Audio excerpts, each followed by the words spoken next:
find peace anywhere you come from. Coulda up, you coulda down. Blessings on my nation. Ooh, yeah. Oh yeah, oh yeah.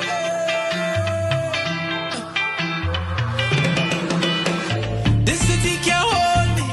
My vibe's too high, and my heart it told me jump right now. You will touch the sky. Feel my love unfolding like a laughing flame. All who did not know me when I done, they gon' know the name.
Nice. I like how that sounds. That sounds a bit better. It sounds like you all had some sleep, a little bit of breakfast, and you all are at least comfortable in the room.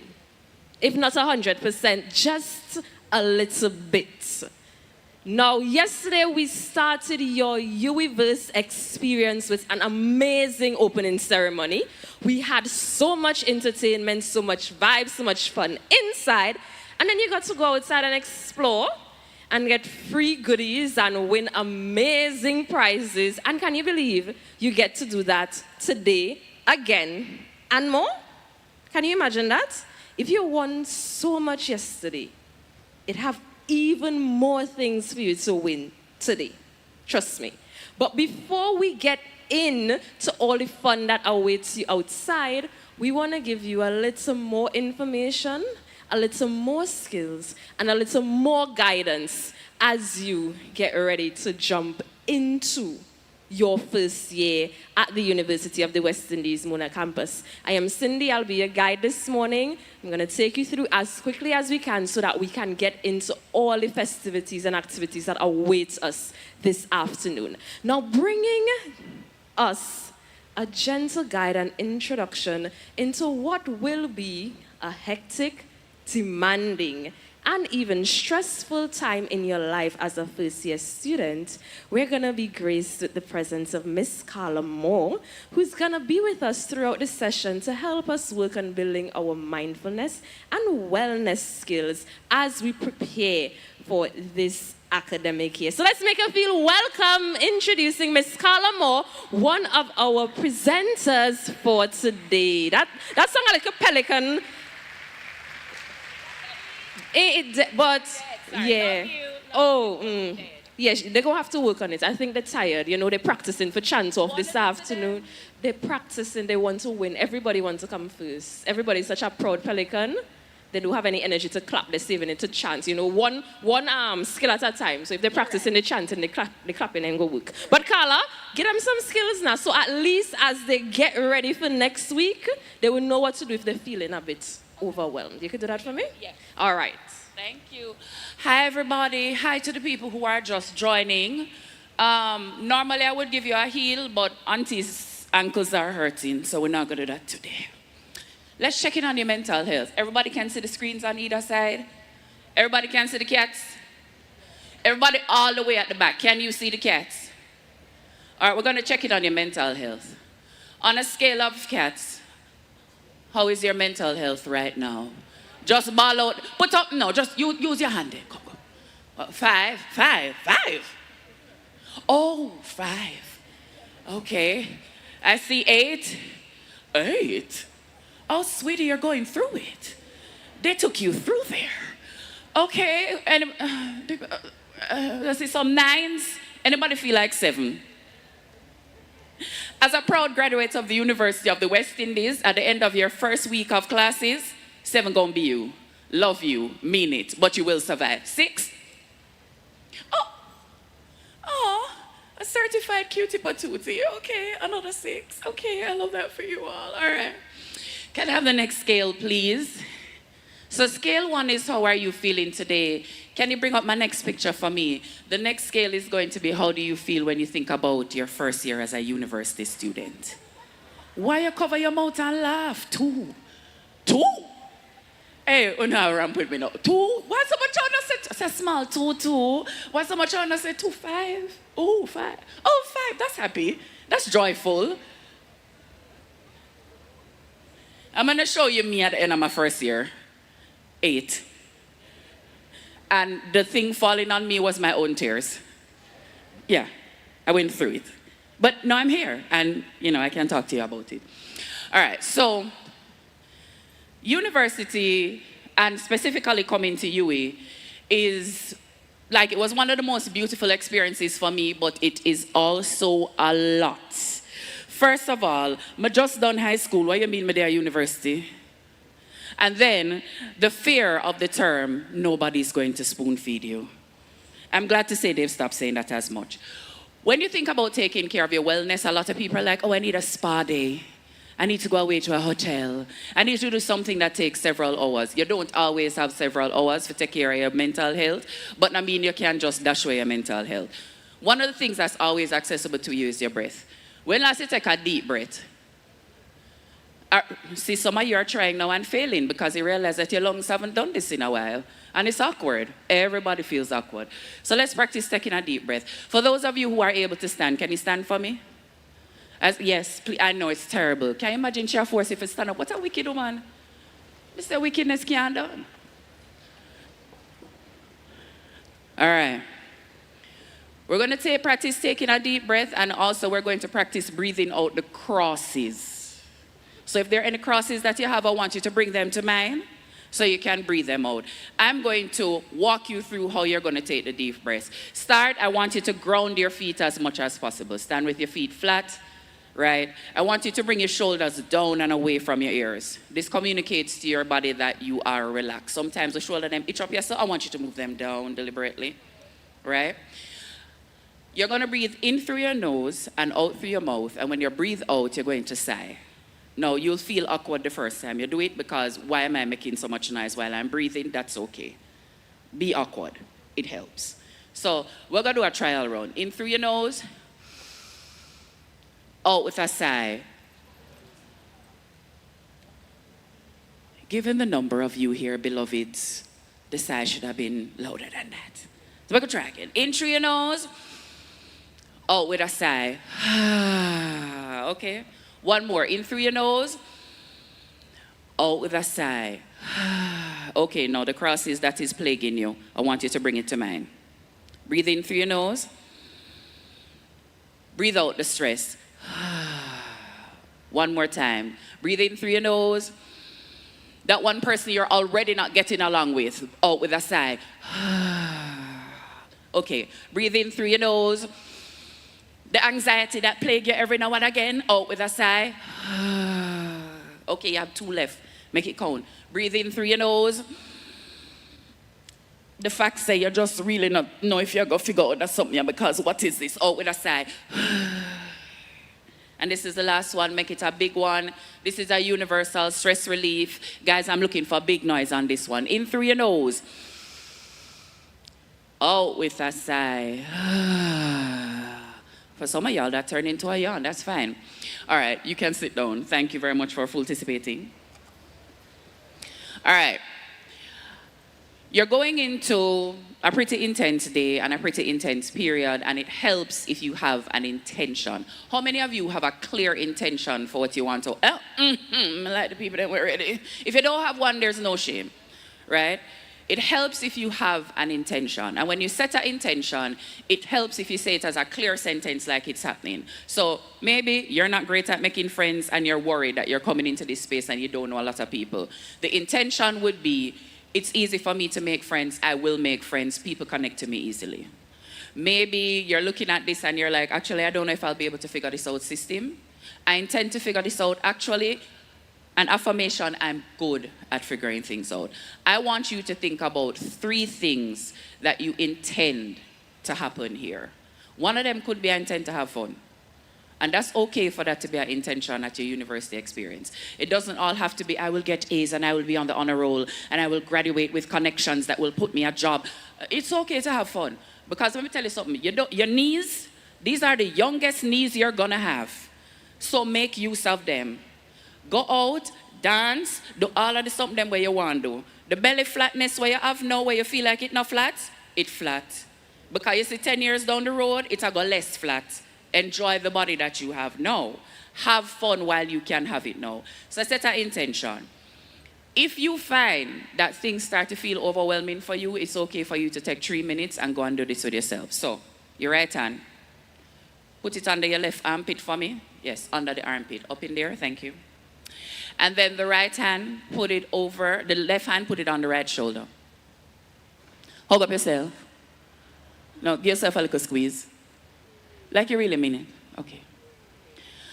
Now think about your intention. I'm going to say some things, some affirmations. If they resonate with you, keep them. If they don't, you don't have to. I'm going to say them 3 times.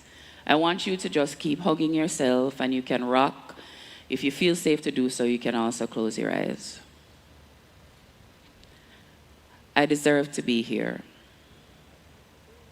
University is going to be a great experience for me. I am accepted. I make friends easily.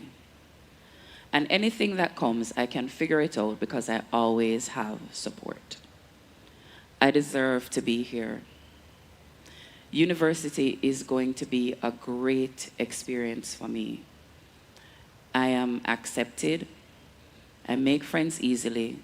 And anything that needs to be figured out, I can figure it out because I have support. I deserve to be here. University is going to be a great experience for me. I am accepted. I make friends easily. And anything I need to figure it out, I can figure it out because I am supported. Take a couple of minutes, or actually just a couple of seconds, because literally I have a couple of minutes. And just set your intention for the day. What do you want to achieve? And what's the energy, what's the vibe that you want to bring into the day? And when you finish setting it and you have it clear in your mind, I want you to take one final deep breath in through your nose and out through your mouth. So take a couple seconds to set it.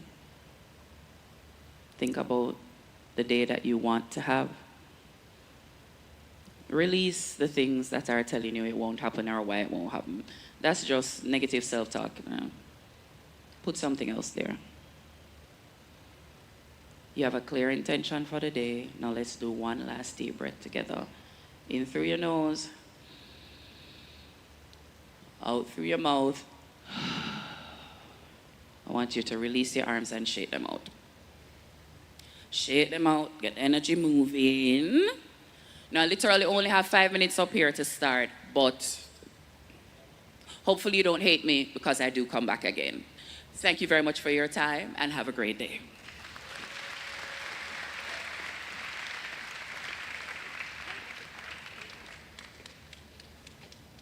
Would you like the next? Carla, what do you mean these are the youngest knees they're gonna ever have? What are you trying to tell us? I'm trying to tell you that as your knees get older, they lose that Megan element. No, but they don't need the Megan element, you know. They need to be able to walk from Huey Bowl to SAS. You need to be able to go to the Students' Union. They need to be able to jump up use your knees. Yeah, but you see, they have enough time to practice how to jump up for carnival. Oh, that's true, but also just enjoy your knees, guys. Take it from me, my knees are 44 years old. They're not doing what they used to do. Carla, you don't look like that Except I am. Thank you. All right, let's give Carla a lovely round of applause. That was nice. I was looking at the cat scale, and to be very honest, I hope I don't look like it. I was feeling like 8, Carla. I was feeling like cat number 8.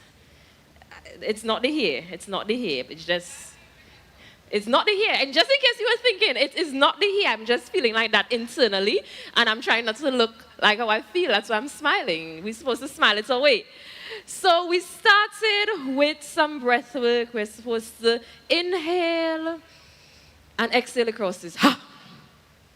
And now that we've gotten that out of our system, we can get into our first presentation coming from MITS. So MITS is what we call fondly our Mona Information Technological Services, and they're responsible for everything.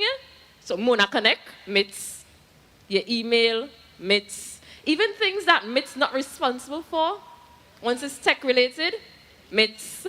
And they're shaking their head. They say, please don't do that to me. But it's part of the culture. If you have a tech issue, MITS. And if you went on your campus tour, you would know that MITS is located right behind us. So when you walk down this lovely road, you take a right turn, you walk up, MITS.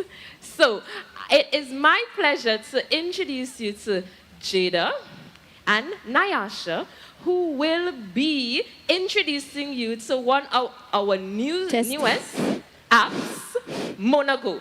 So they're going to teach you how to unlock it, how to get connected with it, and everything that comes with this lovely app that you can download.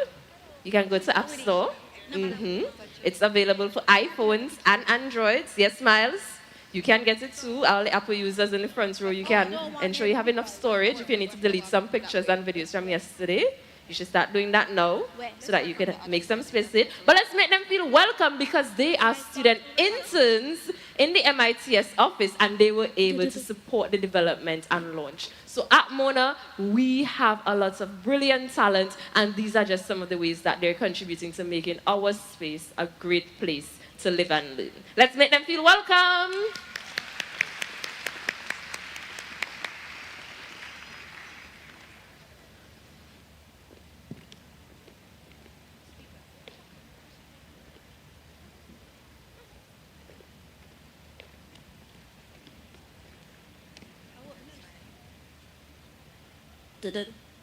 Check.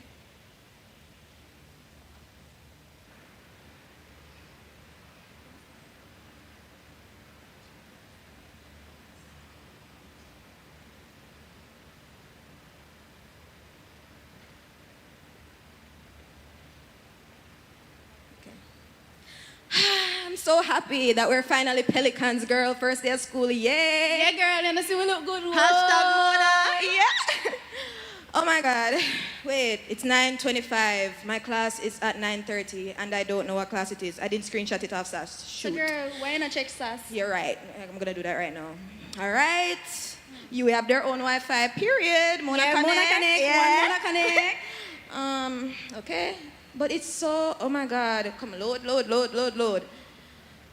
All right, it's at computing. It's at SRT2. Okay, SRT2. But which part SRT today? I don't know where SRT2 is. Shoot.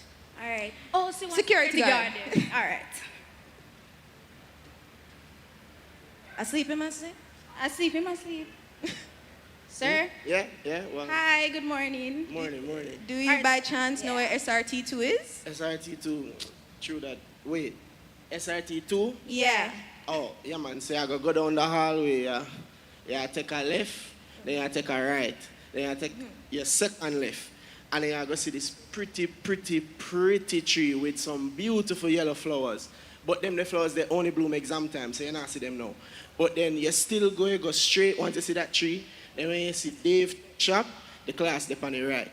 But you come at UE, so you're more smart, so you'll figure it out. Okay. All right then. Thank you. So, you remember what you said? No.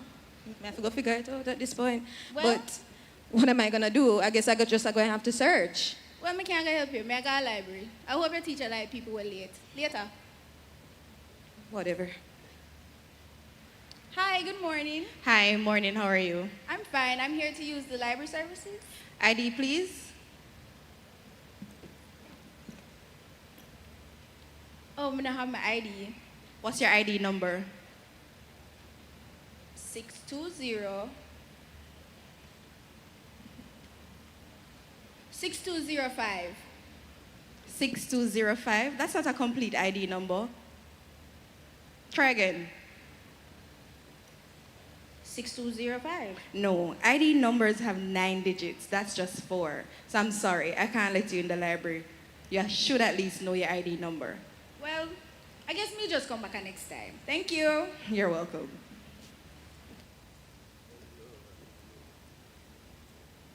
Has this happened to you? Maybe not. A lot of you guys are new, right? But that's okay. Even if you don't know this, a lot of these problems have plagued the university for generations. That's why the MITS team is really proud to present MonaGo, the University Mona app. This gives you easy and secure access to the university app features at the palm of your hands. So today, I'm just going to give you a really quick rundown in some of the app features.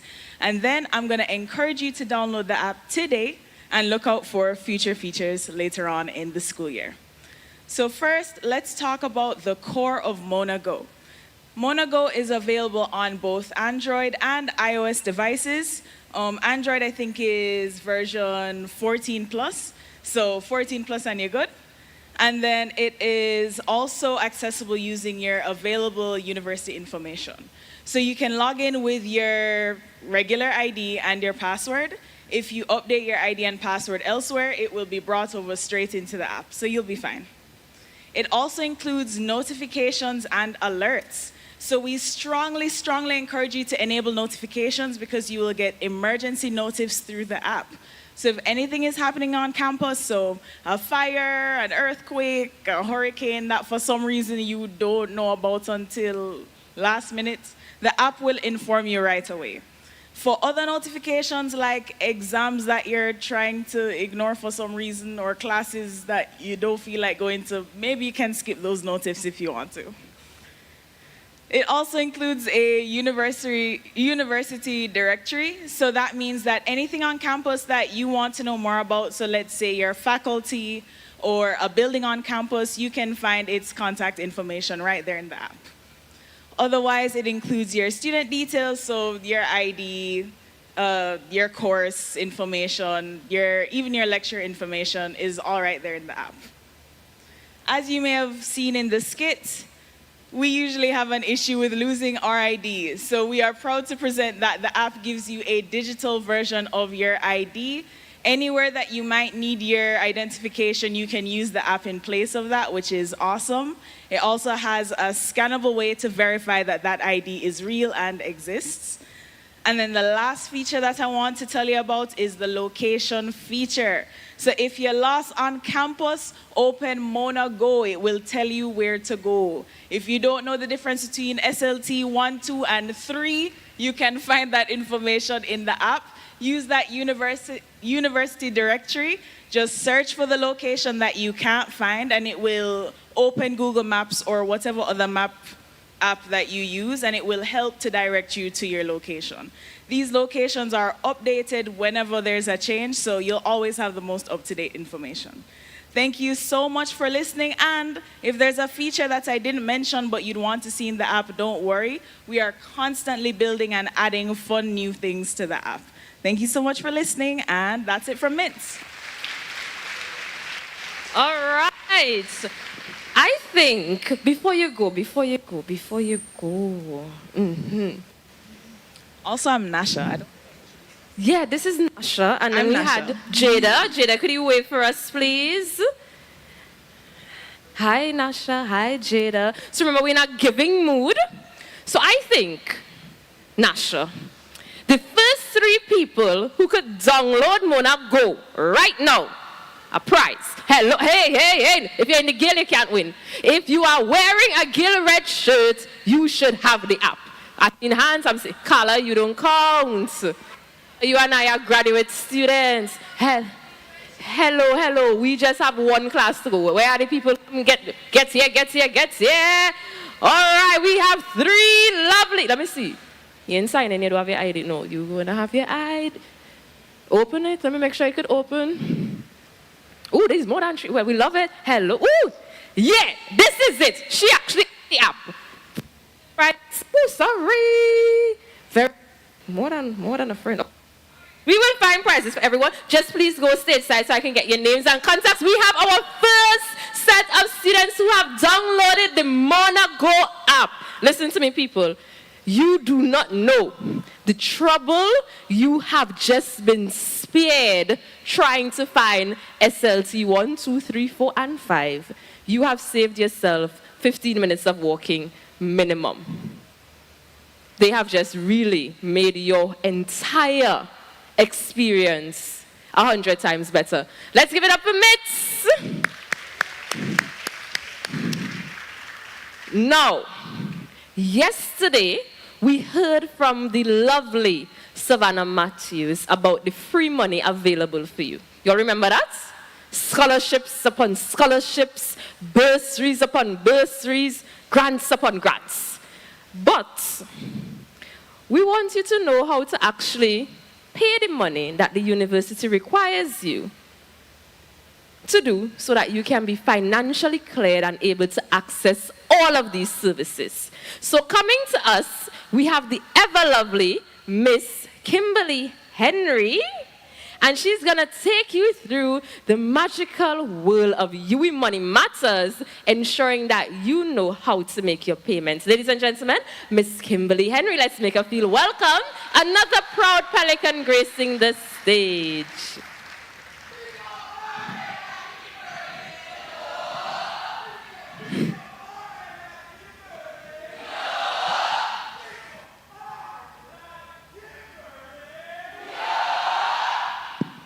Thank you. One Preston. All right. Good morning, everyone. Because my bias, Preston. Because my did bias. Good morning, everyone. All right. So within the bursary space, there is no bias whatsoever. And I am here today to sensitize you to the lovely platform that is called BOSS. Now, for many of us, when it comes on to the financial matters, persons may have questions. Are there anybody in here, persons in here who prefer to go in the office and to do business? Raise them. All right. So what about persons who prefer to do business online, in the convenience of your home? All right. So at SAS, we aim to deliver. We know, it's not saying that we don't want to see you in office. It's not saying that, you are not welcomed. But we do understand that for most persons, having the information at the click of a button is very important. So, before I go into it, I just want to remind you that the Student Administrative Services section, as well as our twin office, we are responsible to ensure that you are billed correctly. So, for those who are have been attending the different orientation sessions, you would have already been aware of what the financial obligations are, right? So you is going to bill your tuition, is that correct? Boy, you is going to bill your tuition? Okay, you is going to bill you for your miscellaneous, and you is also going to bill you for your residence. And that information is available to you online. So for our office, we're responsible to ensure that you're billed, to ensure that the information that goes on your account is actually correct. And for those among us who are making the payments, whether internally or at any of our external locations or platforms, that this is routed to your account. We're also responsible to ensure that persons who are benefiting from scholarships and grants and bursaries, to ensure that we partner with these individuals or these entities to ensure that the money goes on your account. So at SAS, quality is very important to us. And we're always trying to improve the services that we offer. So in an effort to improve that, we have to know what your needs are. We have to know where do we need to meet you. What are the questions that you have? And that is how we start the innovation process. So if we find that there's a particular request that is coming in repeatedly, we will try to see how best can we streamline this on our online interface. In doing so as well, we aim to be as efficient as possible. Is this service online relevant? Is it applicable? Is it being done in a timely manner? And while we're doing so, we have to do our quality assurance, we do our quality checks to ensure that there is continuous improvement of the platforms. So our platform is called BOSS. So the office is called SAS. The platform is called BOSS.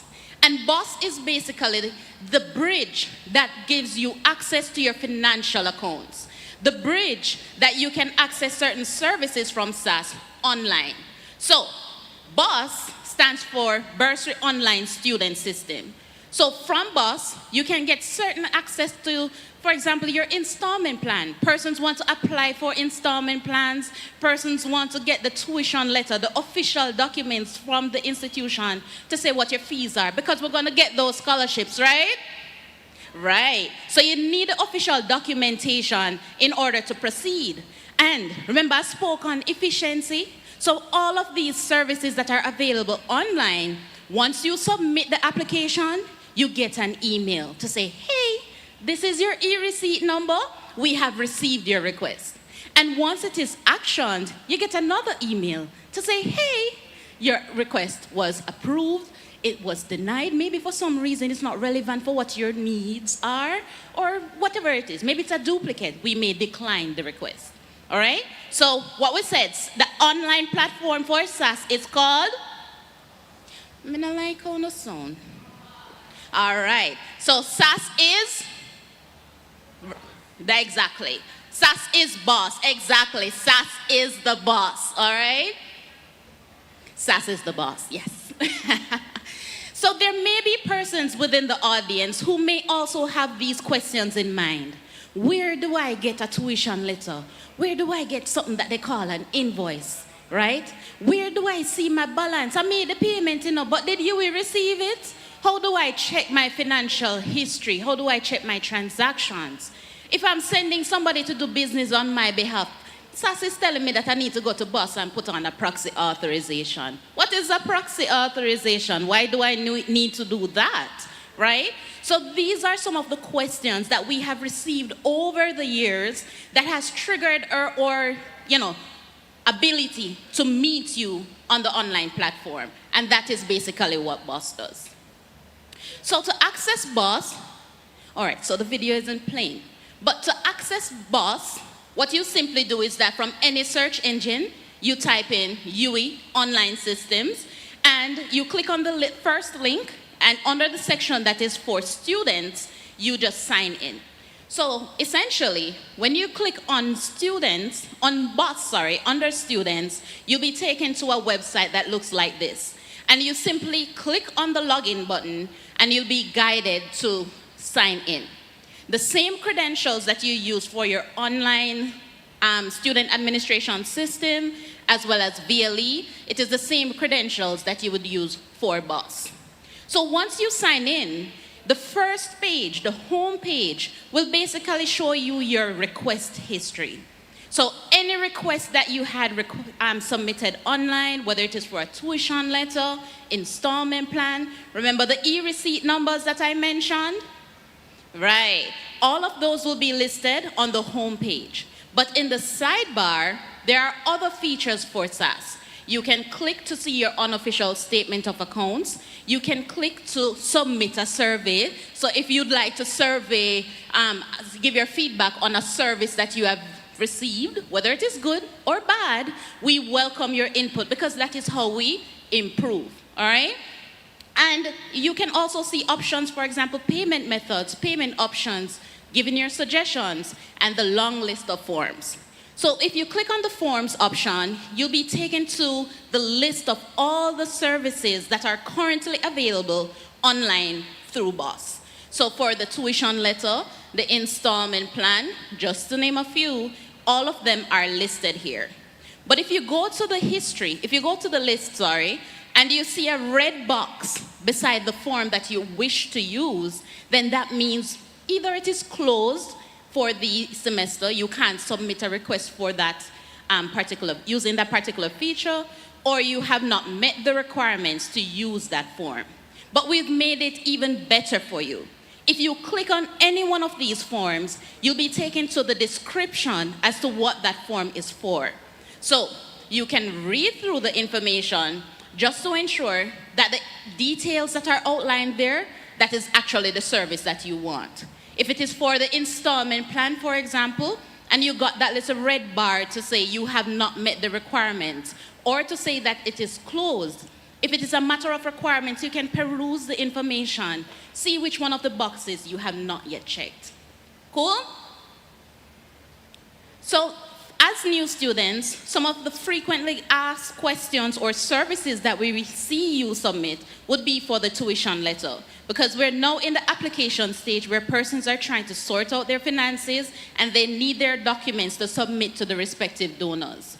As it relates to the installment plan, this is also a popular feature where this is for MonaOperated halls, so you have the residence installment plan, and we also have for the tuition installment plan, all the requirements are outlined on BOSS as well as to how you can benefit from that particular service.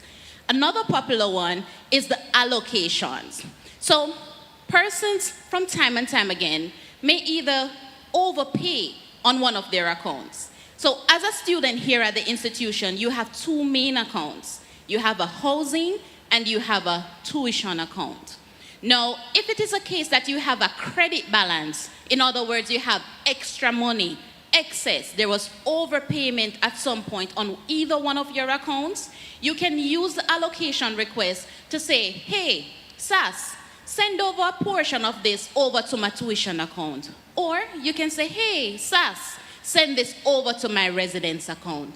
So we have what we call tuition allocation forms. This is if you want to send money from your housing account over to your tuition account. We have housing allocation forms where you can send money over to your housing account. Now, currently, if you're residing on a 138 establishment, then the housing allocation form is not applicable to you because the allocation only transfers fees, or funds rather, over to the halls that are operated by Mona. So it is not to say that we do not transfer to 138 establishments, but there is another method in which that is done, so you would simply contact SAS for the necessary information. So for the statement of accounts, as mentioned earlier, the unofficial statement of accounts is there for you to view. If you wish to get an official copy, that is a service that we also offer. So throughout your tenure here, you can definitely check on your statement of accounts, see what the different charges have been, see what the payments are, if you have a balance outstanding, or if you're financially cleared. Now, if it is a case that you look and you see a balance there, an account balance, then you can check throughout the statement to see, all right, is this applicable to the current semester? Because when you navigate the statement of accounts, there are different sections, so it will be divided into the different semesters. And then, at the very end, you'll be able to see, all right, this says I have an account balance of 100,000, but when you look at it, we're still in semester 1. You know that you paid off for semester 1, but the balance is saying 100,000. What could that be? Perhaps you had selected classes for semester 2, and the moment you've done so, the charge will go on your account. But it's not to say that if the fees are not yet due, that you will be barred by a financial hold. If you wish to be proactive and pay in advance, then that too is certainly encouraged. So, there are a host of different services that are available on BUS. I urge you to peruse the information, get familiar with the website. So if you don't have to come in office and it's easier for you, then you can certainly just go on BUS and request the service. Or you can reach out to us and we'll be able to help you with whatever request that you may have. So you can call us at 876-618-6490 or send us a WhatsApp at 876-280-8238. Send us an email, chat with us, or you can follow us on Instagram. We have the BUS link available to you in the link tree there. So if you forget how to actually find BUS, you can follow us, and then you will see all the information there as well. So very much trying to meet you where you are. So SAS is BUS, SAS is, and BUS is SAS. Whichever way you want to say it, we are one and the same. All right? So welcome, and thank you so much for having me.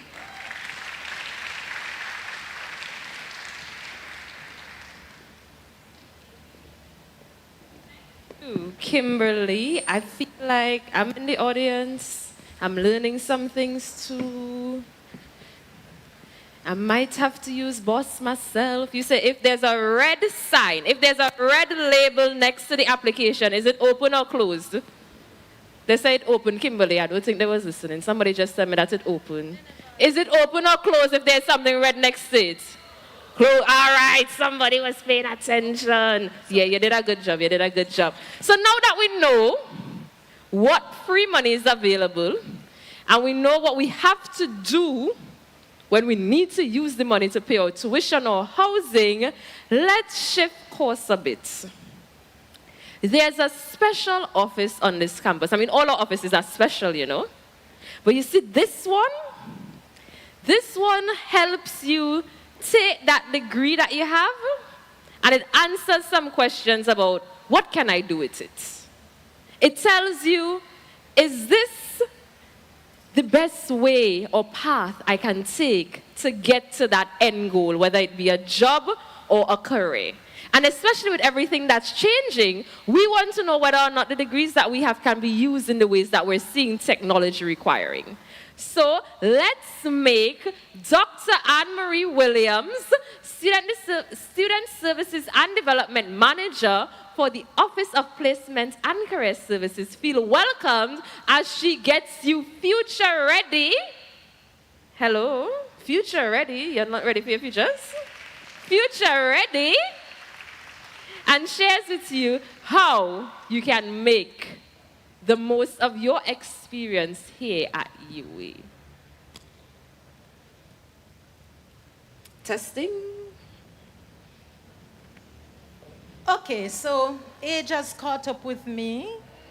I'm not only weak in the knees, but I'm blind. After 40, I started wearing glasses, so that far distant stage won't work for me because I can't see your face. But let me welcome you to the University of the West Indies. So Pelicans, new Pelicans, good morning. All right, you're hungry just like me. Miss Andrews? This is it. So, I was asked to present on Future Ready. Look at that topic, Future Ready. Most times when we think of the word future, we think of some distant years ahead.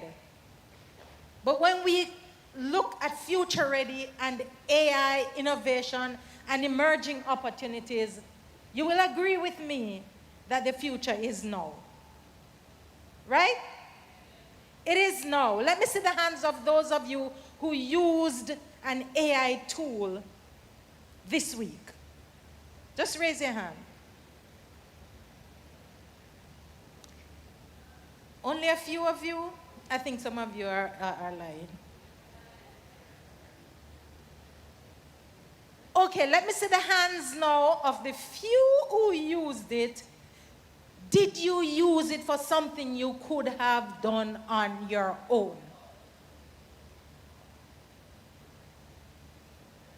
I'm in the batch. Could have done it on my own. So, AI, what does AI mean? Artificial intelligence. It means that it's not human. And today I want to show you that you can coexist with artificial intelligence because it does not replace you. So, as I said, the future is already here. And AI is changing all of our activities, mundane tasks, critical tasks, even tasks that put our lives in danger. AI is impacting all of our activities. And so when I say tasks, or when I call these words, you say changing. So tasks are, how many people are here? Tasks are, skills are, it says shifting, but you can use changing. Follow the instruction. Skills are, and opportunities are changing. So the world you live in, the world you have entered UWI in, is going to change tomorrow. When you reach second year, when you reach third year, and if you're going up to 6 years, it will be changing. So by the time you leave UWI, it's a different world than when you came in today. No, the important thing is not that it is changing and you get left behind. You need to change with it. I told you the skills are changing, the tasks are changing, and opportunities are also changing Those are not my words. I got this from International Labor Organization. They do the research to see what's happening in the labor force. How are we coping with these changes? And that's why my office, Office of Placement and Career Services, and other units across the university are also pivoting. I used to play center, and I was excellent at pivoting, not just on the ground, but in the air. And I'm still doing that, old as I am, because every day the job requirements that come to us change. But as I said, one thing never changes, and that is what employers are looking for in addition to these technical, high-flown skills. So, based on World Economic Forum, and they talk about the future of jobs, and that is 2025. I'm sure if you go online and you search 2026 report, it will corroborate with what I'm saying. No, you are seeing AI and big data. You're seeing creative thinking, technology, analytical skills, resilience and agility, lifelong learning. You see the skills at the top? Those are the AI-related skills. Those are the job opportunities that are being created as technology advances. But the bottom skills, what are they? They are more soft skills. It means that an employer is expecting you to maintain your human skills. So being future ready doesn't mean you have forgotten who you are and your intelligence. So AI is assisted, sorry, I'm a little ahead. Is artificial intelligence, but where is the human intelligence? Those are the skills that employers are still expecting you to hone. And so a good candidate, a future-ready graduate, has a combination of all of those skills. Now, how do we use AI? AI, as I said, is impacting skills and tasks and opportunities. You must use AI wisely so that it does not replace you. When I was young, I heard, oh, technology is going to replace you. No, it will not replace us because it needs a human element to function effectively. I have an AI tool that is not my best friend. I have daughters who behave like AI is their best friend. It's not my best friend. I use it to enhance the work I want to do. Look at these slides. You think it's me designed them? AI. I just told it and communicate with it. I tell my daughters I have a professional relationship with my AI tool. I pay for it because I want to maximize. I used to use other slides that I can design and they look beautiful and better than most people's slides using Microsoft, the PowerPoint. But I said, look, AI is growing and my slides now, though they look better than most people, I need to upskill. So I use my AI and I communicate with it. It doesn't tell me and think for me. I tell it what I want. And if it makes a mistake because it's not accurate, not in all cases, I will tell it, change it. But these slides, imagine me designing these slides on my own. You know how long that would take me? I'm seeing some short YouTube videos and some TikTok videos telling people who are being made redundant that, have you checked out these tools? They can present your report in 24 hours that will take somebody 2 weeks. age is not a factor. You just need a brain that is functional. And all of you sitting right here have that younger brain than me. So, use AI to enhance your thinking, not to rule your mind or to make your mind dormant. Use it wisely. So, if someone invites you or you're given an assignment or you're invited for a job interview, do you just go on AI and plug in, give me some answers to the interview questions? No. Do you just plug in your assignment question and sit back and allow AI to present? No. There are some tasks you have to do what I call the litmus test. You have to ask some questions. You have to check and verify. You have to create and be able to apply what you already know. Because if AI was it all, you wouldn't pay this large sum of money to sit here today and to spend 2-3 years at UWI. We would have to close our doors. But AI in and of itself cannot function without you. I can't reiterate that enough. Now, let's look at some emerging opportunities that exist using AI, creative ways of using AI. AI is not for computer tech students only or science students. It's for everybody. I did science when I was in 3rd form, and that was it. I won't tell you what year, because I know I look much younger than my real age, but it is for every single person. You can use it for research, use the data, the evidence, inquiry to solve meaningful problems.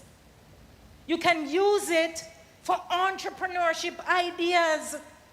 I was speaking to a student earlier, didn't get permission to share his name or anything, but I wanted to invite him to participate in an entrepreneurship expo. And he said, you know, I have an idea, but I haven't fleshed it out yet. And I said, I'm giving you till weekend, next week, to flesh it out and come back.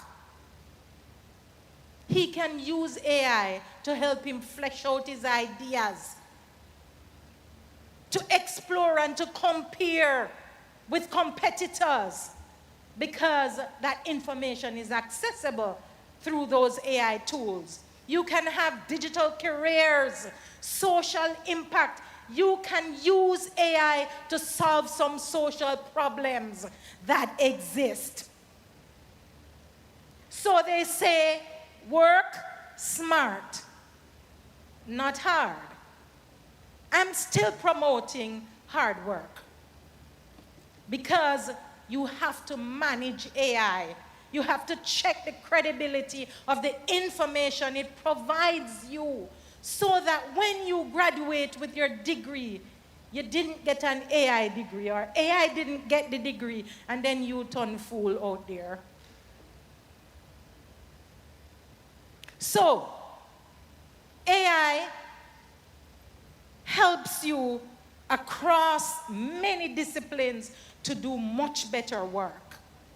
Future readiness begins now. You're in 1st year. This is the time to start. I told you that we are pivoting every time, and I will show you a little later some of the areas that apply directly to you that we are also using AI tools to create and to support you as you advance your careers. So there are some choices that you have to make as it relates to being ready and beginning now in your 1st year. And the first one is that you need to explore. So you can use AI tools to explore. In my office, over many years before COVID, but long before AI became this popular, we had one of our self-assessment tools that is designed and aligned with UWI and the programs offered here. So you sit here and you're registered in a program and you don't know what on earth this program is about. Or you don't know if your skills align with it. That's part of your exploration. You can use those tools or that software system to help analyze you. But the system will not just look at you and analyze. You have to put the data in, right? You also want to learn and build AI literacy. We did a short survey recently, and one of the expectations that employers have of the UE graduate is that they must be digitally literate. And so through my office, we have been working on, in collaboration with the Commonwealth of Learning, with some digital badges, some micro-credential courses that will be piloted come next semester. And we want some of you to be a part of that. One of those courses is digital literacy. And so UE is doing everything that we can to ensure that we have you future ready. And the future that you're going to be ready for is not, as I said, today, but for the few years you will leave UE. No, remember I spoke also about a litmus test. This is also part of the litmus test. If you're asked or invited to participate on a project that is going to use AI, you need to ask yourselves these questions. 1, what skill will this strengthen?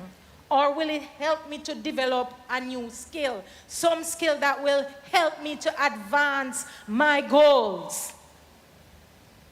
The next thing, who will this help or serve? What is the human value? The next test, does it fit my goals and values? One of the questions when we heard about AI in those earlier days is that AI does not respect ethics, or it violates my principles, my values. Your values remain. You don't have to change to suit AI. But as long as the project or the work that you're going to be engaged in is aligned with your values, then you can check that box. The other question, the other litmus test is possibility. What opportunities might this open? Is this going to create an opportunity for me to network with someone who I would not have had the opportunity to do so? Will this, as I said, will it create greater possibility for me to improve on myself? And the last one, the ethics. Is it responsible, honest, and safe? So that's the litmus test. Shape. S, skill. H, human value. A, alignment.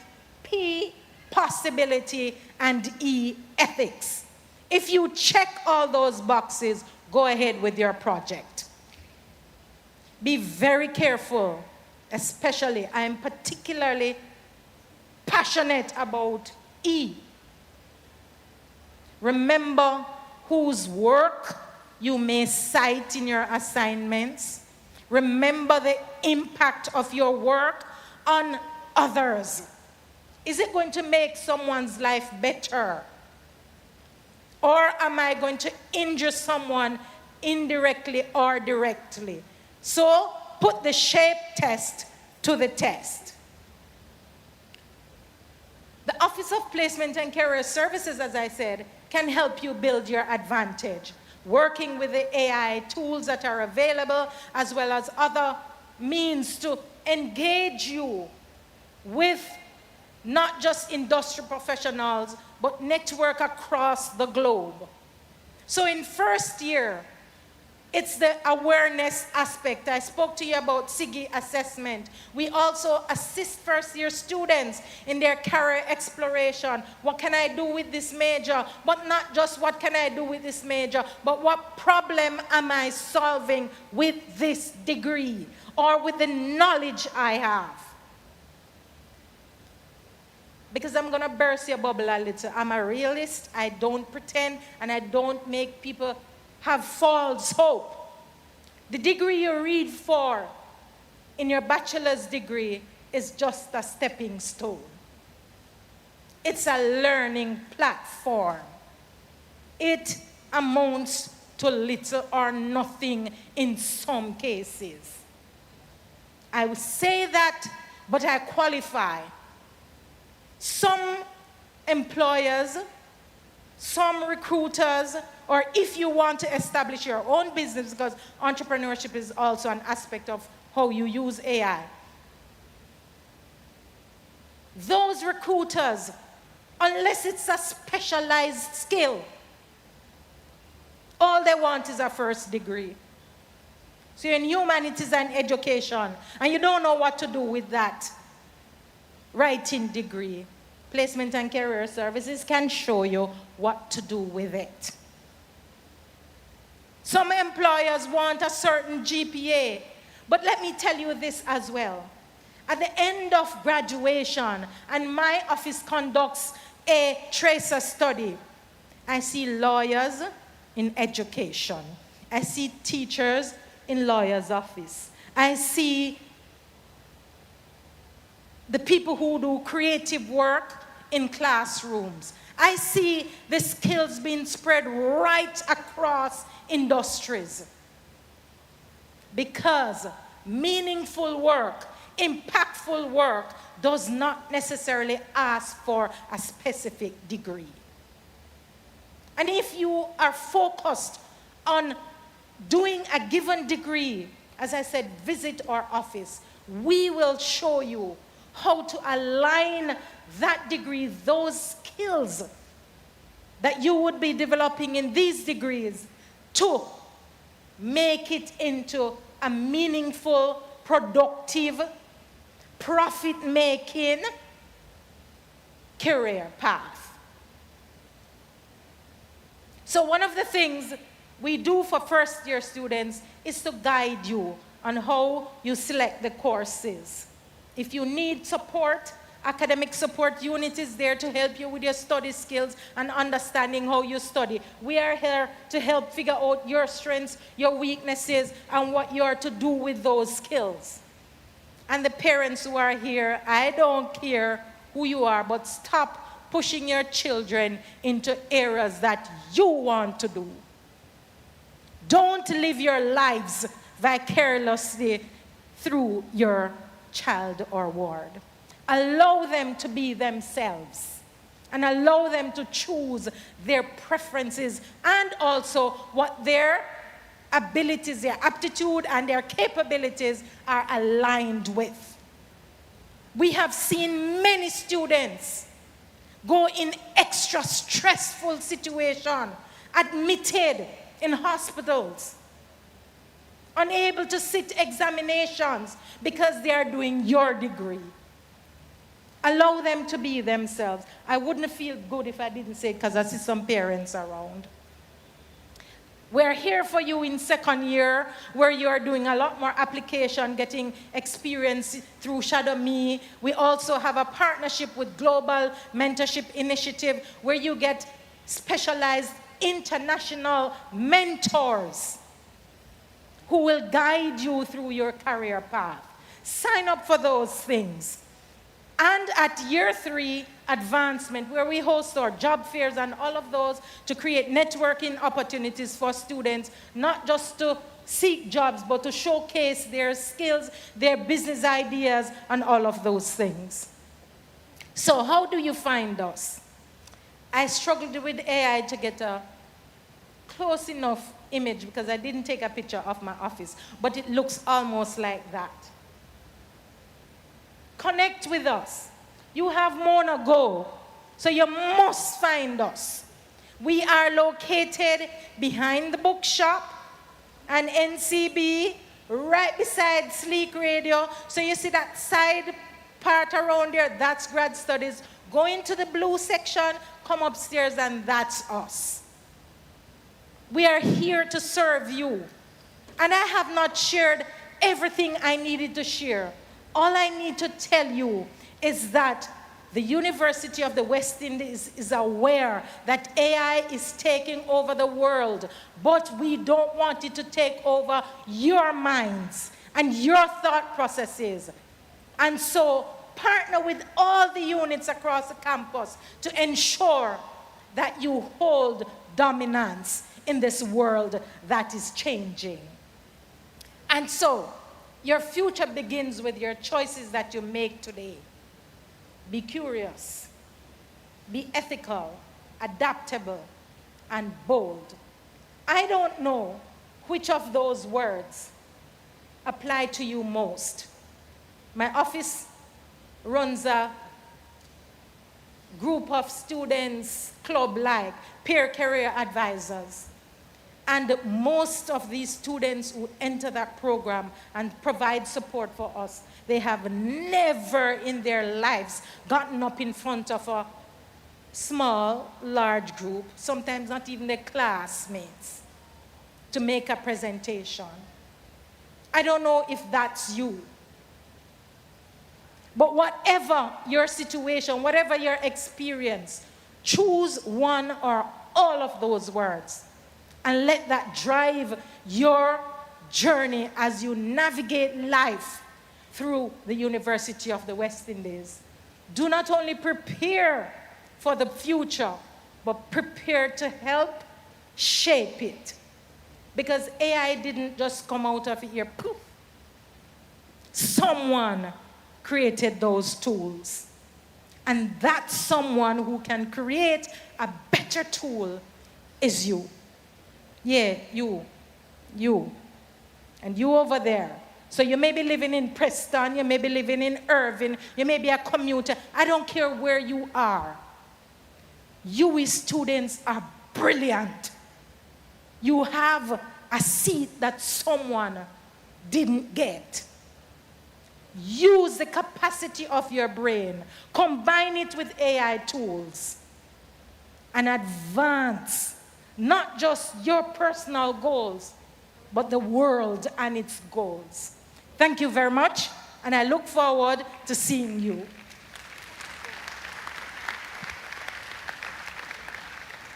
Thank you, Dr. Williams. I feel like... I have... Yes. You still have gifts? We have things. The village has things. There are things here. All right. I'm going to go bold. Ooh. You may not accept it, but I need one person from each group represented. Why? So one from each hall. Dr. Williams here will make me lose all the giveaways for the village. One person each. Come. Right? We have the people. Hello, the longer you all take to come here is the longer we have to stay in the tent. So we have one. Yes, we have two. One. We have three. Can we get at least two more? Yeah. Where are you coming? Let's give them a round of applause because they're ensuring that you can get out of the tent very quickly. I'm a commuter. So we have a commuter. Can I get at least some other persons from a hall? You have someone here coming. Doc, you have a guy. And there's a young man. Come right Come here. into the lights. Come into the lights. lights. Let them see you. Rex Hall. All right, Rex, come on. Miss Andrews, I need more assistance. Is someone from Preston coming? I'm sure. They're rock, paper, scissors in to see who's going to come. I need at least one more. Come, guys. You're coming. We have someone great. coming. Yes. One more to go. All right. Oh. And you are? Talia Chambers from Irving Hall. Okay. Great. Irving represented. Michael Shane Sadler from AZ Preston Hall. All right, beautiful. Good morning, everyone. I am Aaron Cameron from AZ Preston Hall. All right, we have two AZ. It's because Dr. Jones and I are buddies, good friend, I'll leave the two of you. And I'm going to cut off right here. So, Mr. Andrews, I need your help. Okay. All right? Let me see those of you who have your cell phones on you. All right, put it in your back pocket. Now, I gave you the definition of AI. I want you, based on what we talked about, or I spoke mostly about, give me your definition of AI. Now, because I don't want anybody to copy, I'm going to ask Ms. Andrews to help me to listen to you individually, and then we're going to share publicly. Because I know in some spaces, somebody say, that was the answer me that I could give, you know. Or they just repeat piece of each to create their own best answer. So we don't want to do that. So let's go with Mr. Preston. Tell Ms. Andrews what your definition of AI is. You're not allowed to use any tools.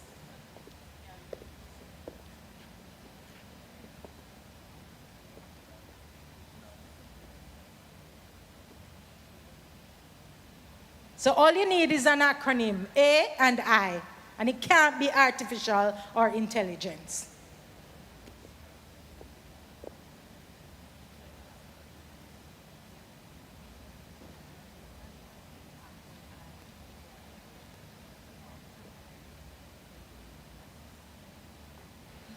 All right, so just so everyone is clear, you're not giving us a Webster dictionary definition, okay? We're looking at acronyms. So, AI.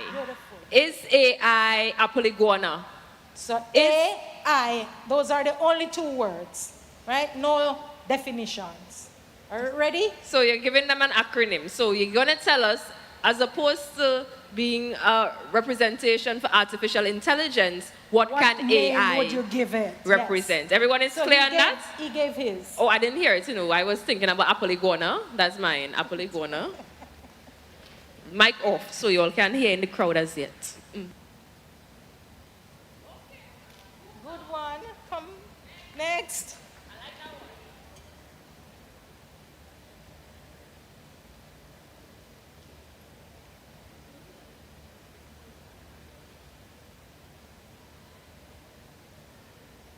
It's only two words, you know.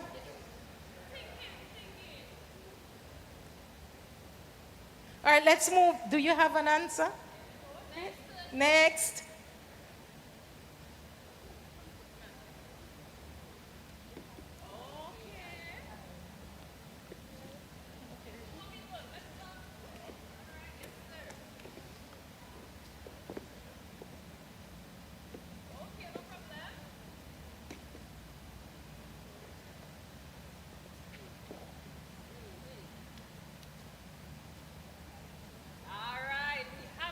Miss Andrews, did anyone repeat the same term? Two people use the same first word, but it's all right. I already know who the winner is. All right, so let's get the words out now. Your definition. Advanced intentions. All right.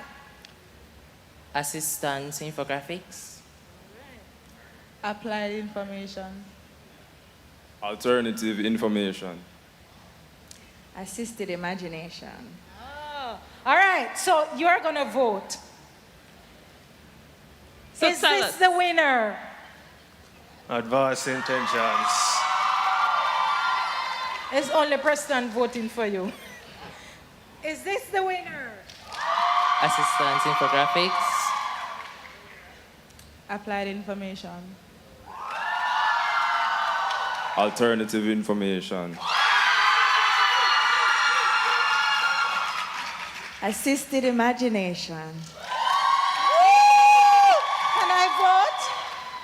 All right, Miss Andrews, who is the winner? No, I can't because they will say a bias. Who knows will say a bias. So I have to stand on this side. Base. You saying Manchester United. And this is coming from our next presenter. And I don't like that. You don't like Man U. I like Man U. I don't like Manchester United. ACP Nesbet. ACP Nesbet. Don't go down that road with me today. Remember, you present all right, next. all of you are winners. I don't care where she's going to find prizes, but she's going to give you. She don't care where But that's my point. Use your brain. Carla, I need a stress test your after brain. this. All the very best. as you journey through UE. And don't be strangers. We are here to serve you. Thank you. All right, lovely people, please stay stateside so I can get your information to manifest some giveaway items.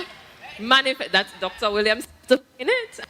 I have to find it, Carlo.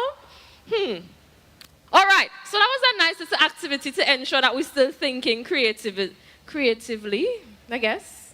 Found it very insightful.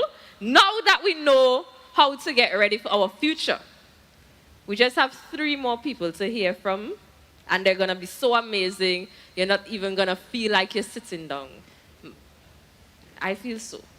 So the man who has a plan for ensuring Arsenal could win something, sometime, our campus security manager, ACP, Marlon Nesbitt, is going to tell you if it's one thing he can do, is ensure that you know how to be safe. He might not be able to make sure Arsenal could win, but he can ensure that the newest Pelicans can be safe on this campus. Let's give him a round of applause and make him feel welcome as he takes you through his safety and security presentation.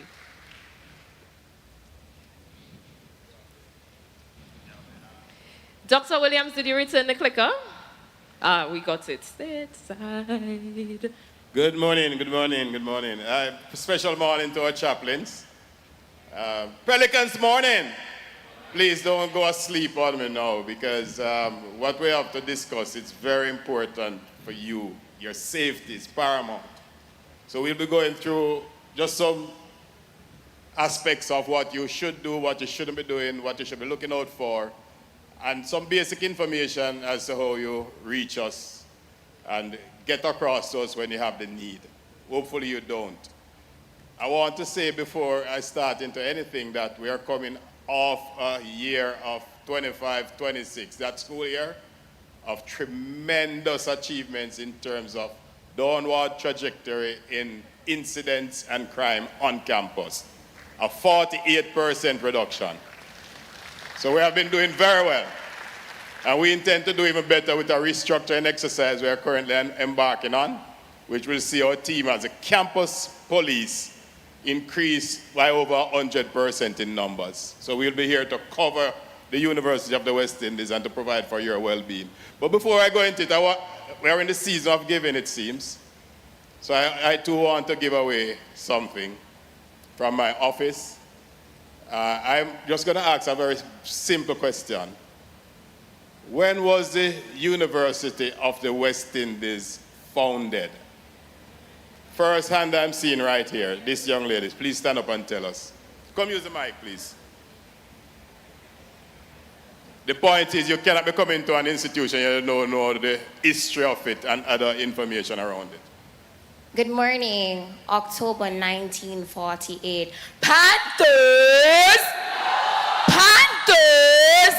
Where we be? Where we be? Shot them! Shot them! Should I still give her that? She cut into my presentation by about 2 minutes. Should I still give it to her? Right, so I'll be asking you, young miss, to go to Miss Andrews to give her your name so that she can forward it to me and I prepare the certificate for you. It's for the bookstore. Right, so first of all, I'm Marlon Nesbitt. I am a retired assistant commissioner of police with good amount of experience. So I think I am a shoe-in here. I like to pride myself on that. Plus, I attended the University of West Indies too, twice. So I am a son of the soil, so to speak. I feel very proud of what I'm doing here. And certainly, we want to do it to the best of our abilities. I must say, though, I'm a Taylorite. No? No Taylorite in here? Thank you. So, security. It's everybody's business. It's our business, right? I want to welcome you, first of all, Pelicans and parents who are here. And of course, we all know it's a very prestigious institution. We aim to improve on that and certainly keep it like that. There are 3 layers of security on the campus, 3 structured layers. You have the campus police, which I manage.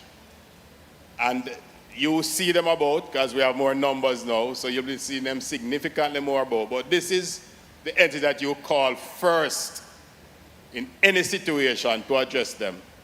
This is the entity that is provided by the University of the West Indies, employed to the institution to make sure that we build out on safety and to carry out those functions.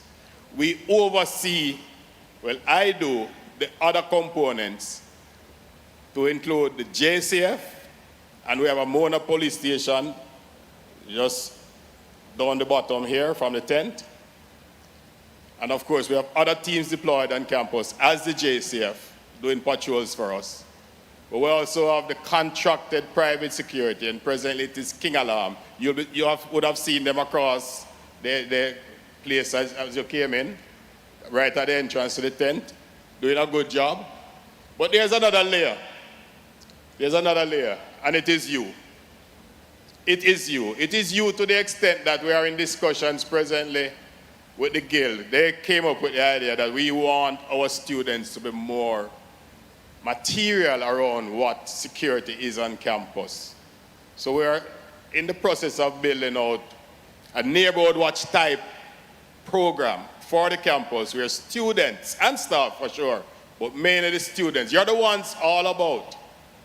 So if you're seeing anything so suspicious, it is not that we'll be asking you to attend to anything, but just to report it to us. And we'll share the numbers with you as we go along. So some initiatives that we have on board, a surveillance system which is monitored around the clock at what we call the central monitoring station. We have CCTV cameras about, and we have been building out in recent times much more than that to include license plate recognitions, and we monitor that from the monitoring station. So when things happen, the first thing we do, look at our cameras. But we are trying to use it in a more proactive way, that we have the eyes on the campus round the clock, that our patrols can attend to any suspicious activity before they happen. We do have patrols on campus, and we'll be building and strengthening that. And of course, it's not just campus police, but we have joint up efforts to make sure that we at all times have these. And we have quick response teams, men on bike. We'll be building out again that further this semester with our own campus police, not just a contracted private security, being on bikes also across campus with better reach, quicker, because we all know it's a large space, 652 acres, so we have to cover it. And we are involved in campus activities, so if you're those who party and we have freshers next week, and you'll be seeing us there to make sure you're safe. And we also participate in hall meetings, giving tips, just being there with you to making sure you're okay. We do provide, and this is important, an escort service at nights. Can't do it in the days because it will be too much. But if you're at the library studying, which you should be, at 2 a.m. you decide that you want to go to Rex Netherford Hall, you call us, we'll come and pick you up and take you there. So we have that in place, and it's been working very well. I'm asking you, if you should have any challenge with accessing this service, I need to know personally, because this is one of my big sellers. It has worked well, and all we want to do is improve on it with your help. And of course, we have presence at all times across campus, no matter what day it is, no matter what time it is. Communication, we do place very high emphasis on that, so that's why we come to the halls, we speak to you. We have the Guild as partnering with us to send out messages to you, and they'll be doing it in groups that you'll be having in breakout formats so the information reach you. So we want the other end now that you communicate up and they pass it to us. What are the challenges so we can deal with it? But we want to keep this communication flow going so that we can all understand. So the communication can with both ways, you and we, right? You we. We do have Mona messaging, but we don't rely on that platform. You know, I don't understand why students don't read Mona messages. That's what I'm advised. I tend to look through them from time to time, but I guess it's a lot of messages coming through Mona messages. But you would prefer, I imagine, the social media type setups, and that's what we partner with the Guild for. How can you help though? Basically, as a start, if you wear your IDs, that's a big start. Wearing our IDs allows us at a glance to know who you are, so the differentiation is made. There are many persons who come on campus with ulterior motives that don't look different from you. So it's important that we differentiate by the wearing of the IDs who these persons are so we can interface with them in a better way. We don't want to be harassing you, the student, or interrogating you, when it would be simple if we at least were able to discern by seeing this. What we'd urge you to do, if you can't wear it at least, have it in your phone, saved, a copy of it saved in your phone so you can present it. As far as I know, you can't go to the library without your IDs, right? So you need to just practice that. Have it with you. So as we talked about the neighborhood watch type setup, you know, the observation practices. Some of you know that already. Just look for anything that is out of the ordinary, anything suspicious, and feed it to us. You will remain anonymous, for sure, protecting you. So anything won't come back to you, but it's just that we need the information. You need to be vigilant, not just on campus, but off campus. Where you're going to the wider world of Kingston, and you'll be going out there. There are a lot of fun places out there, a lot of party places, a lot of other entertainment places, a lot of good eateries. You'll be going out there, but just be vigilant.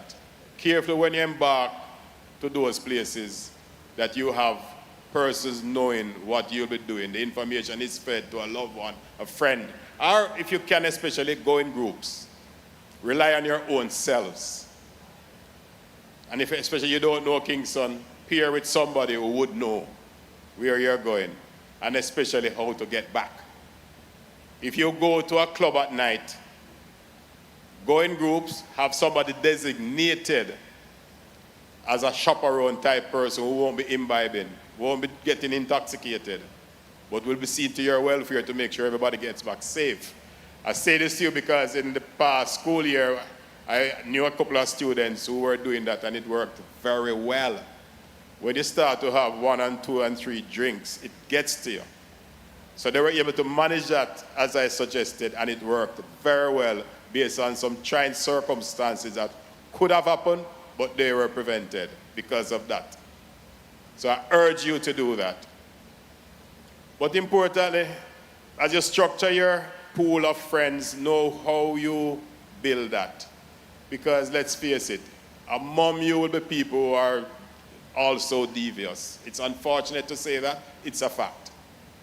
We have had examples of that, where some fellow students lure unsuspecting students into situations that are unbecoming.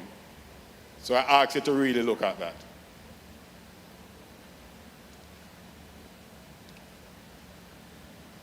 You need to have a sense of responsibility for your own safety. Why would a student go to the darkest part of the campus at 10 o'clock at night when there are well-lit areas, good popular areas that you could sit at the faculties, under the gazebos and so on instead? I remember last year when there was the passage of Melissa, I was on campus late at nights, and one particular night, and the lights were not significantly up yet. I was driving around the ring road, and when I reached near the chapel area, I saw a lone female. It was 9:30, by herself walking. So I had to stop and suggest to her, please. It turned out it was not a Jamaican, but she lived on Taylor Hall. I said, please, just go back to your hall and walk straight through the admin building, through the Senate area, the shortest distance, and I monitored as she did. And she went back to the hall. Now, I'm not trying to frighten you, but the reality is, especially in that situation, you'd be having people on campus wanting to prey on you. Always think that possibly there are perpetrators who would want to prey on you, and you prevent that from happening by how you maneuver across campus, being responsible for your own safety. So we ask that you walk in groups. And of course, we have the escort service. I can't emphasize that enough. Use technology to secure yourself and your property. So we target hard now by doing that.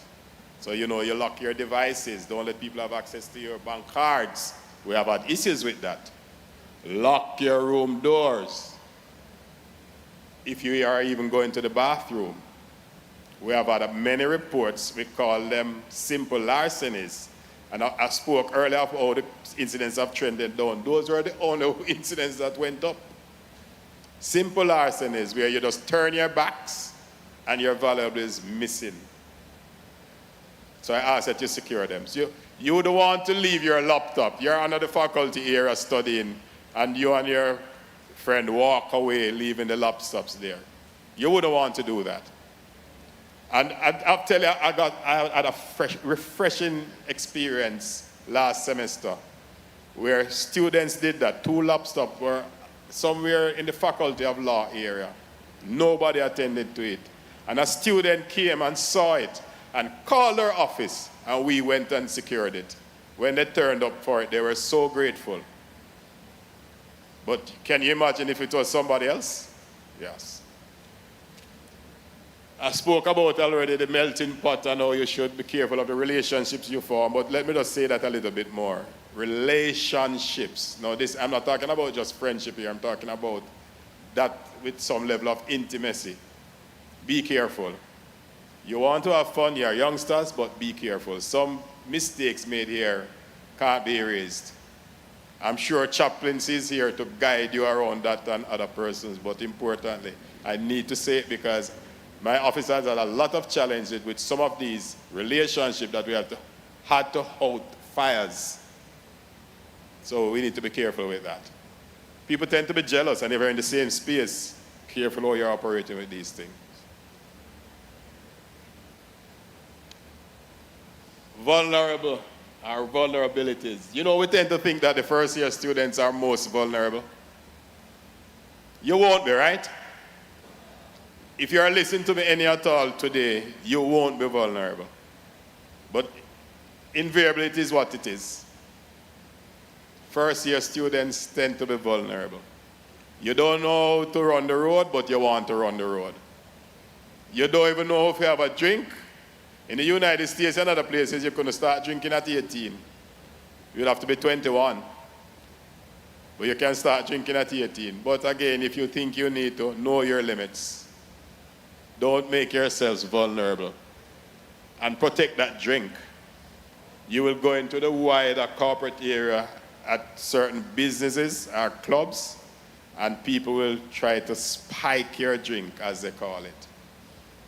So be careful how you leave drinks unattended. You're on social media more than I am. I have seen some how they act on it by doing it.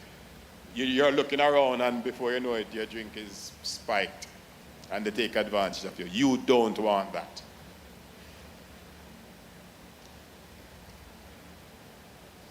So we are enhancing our security initiatives, and this is a big ticket item. The central monitoring station is being upgraded, a lot of money being spent on it. New servers, better setups, with the firewall being set, that's where the monitors are being retrofitted, to tie into everything else of establishing panic alarm system. Chaplains will probably put one right to your doorstep there eventually. If you see something, you just press the button and we see right away in the monitoring station what is happening and respond with the patrols that's already in the spaces. But of course, the surveillance system being increased, and that has already started. LPR cameras are up, and we are in discussion already. Got some other cameras for MITs to engage with us and put them up. And of course, we have added personnel. I spoke about the increase, over 100% staff members. And the focus is very huge here. And we are buying from the management of the university, and some money is being spent to make sure we reach a certain level to make sure you're safe.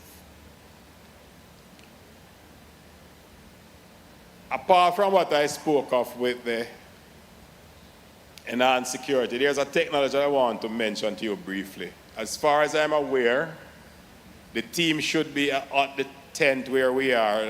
Those are the tents nearest to Leslie Robinson, or the student union. Rush Alert.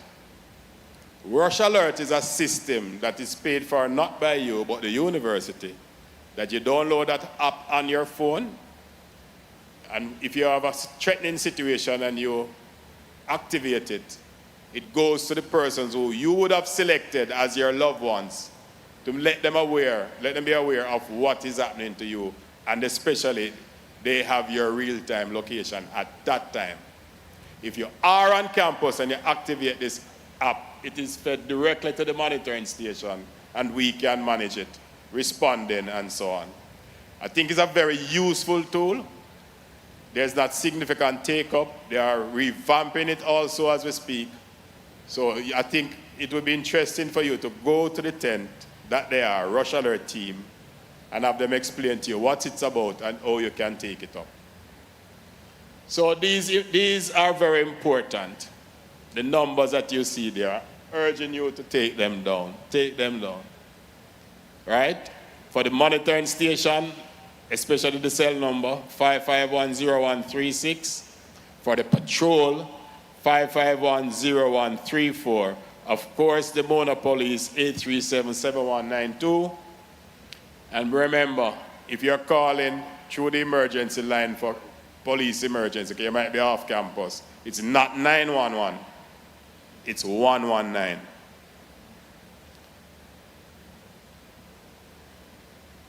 So this is a partnership, and we do partner. We partner with external stakeholders, especially the JCF in its wider sense. Everything we have here that are big events, we get the support, and they are on board with us. They help us to plan, they help us to execute, but especially the presence on the day. So we have good partnership with the police in general and other stakeholders from the security fields. We have good partnership with our chaplains. We have had to reach out. They have never, ever said no, always willing to do their bit.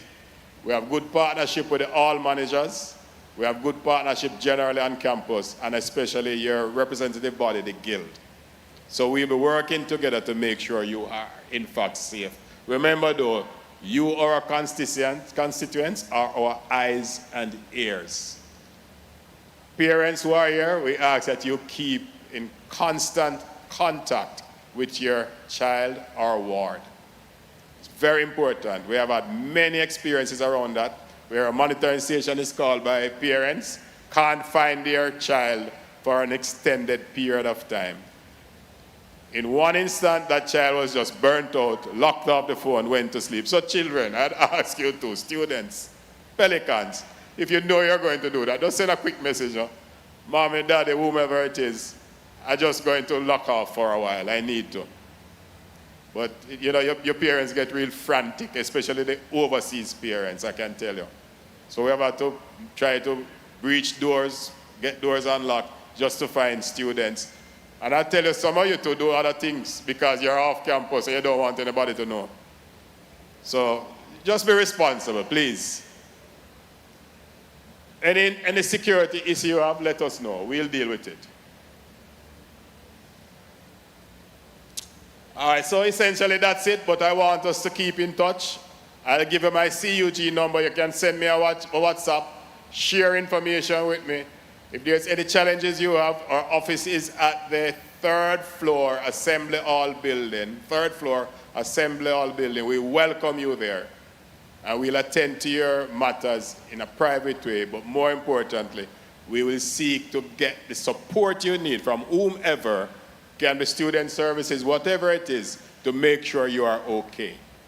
Right? Thank you. Thank you very much, ACP Nesbitt. Wow. Every time you do one of these presentations, I learn something new. I like Rush Alert is another app they can download. Yeah. You see how many apps? I hope you all have storage, you know. But you know, I had another prize to give out. Yes. So, what's the question now? How many campuses we have? Choose who should answer that for me, please. They done shows in 5 years. I pick a harder question than that. Who? All right, so the person, don't shout anything. The first person that I acknowledge to come up and tell me, who is the Vice Chancellor of the University of the West Indies? Jesus, I hope they know that one. If you're paying attention to the welcome hour, this should be easy peasy lemon squeezy, because he's on the screens from 8 to 9 each day. Talking. do I introduce myself? Okay. Good morning. I am Damara Lewis. The Vice Chancellor of the University of the West Indies is Professor Hilary Beckles. Very good. And she said it the right way. Darling, if you can just go stateside so I can connect your information as I continue to manifest and pray for more prizes and giveaways to become available for you. Thank you, ACP Nesbeth. You have made my job 2% harder, but you know what? We will just work with it. Sabrina, ACP just gave us more work to do. We have to get some sponsors for the lovely people who have won. I have the list. Don't worry. Now, ladies and gentlemen, we have 2 more to go, and they're going to be lovely, exciting, and engaging. And Sabrina has told me there are so many things are waiting for you in the village, so just hold on. It is my pleasure to introduce you to your support network, because you do have a lot of avenues available for support, and we want to ensure you know who they are, you know where they are, and you know how they can support you. So 2 more to go. You all have been great, and I know they will bring the energy, the vibe, but also the information that you need to get connected. So please make our chaplaincy unit feel welcomed. Hibby? You make me stronger. Oh, Lord, you make me stronger. Gracias, Jesús. Watch me. From Jamaica. You don't sound like you want to move. Want to stand up? Stand up. You've been sitting for such a long time. Let's stand up, everybody. Stand up. And if you know it, sing along. You're my creator. Lord, you know my times. Seasons of breakthrough. My seasons of trial. So I will seek you, and you I will find. You're my strong tower, in you I will hide. Sing it, everyone. You make me stronger.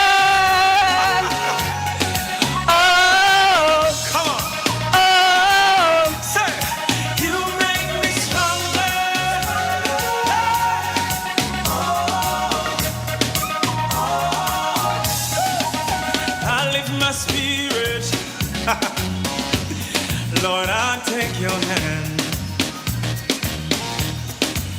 You fix my focus. No, I know who I am. Sing that song. I used to run from battles, but you made me strong. Jesus, God strong and mighty. I am that I am. Help me say, you make me stronger. Anybody could have been dead, but you're still here. Say you make me stronger. Lift your voice. Sing it again. Say, you make me stronger.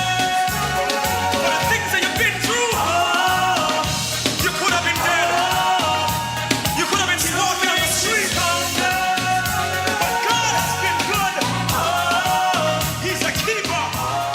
Good morning, good morning, good morning, everyone. Good morning, Mona Pelicans. Well done. Welcome to the University of the West Indies. Your place to shine. My name is Reverend Natalie Blake.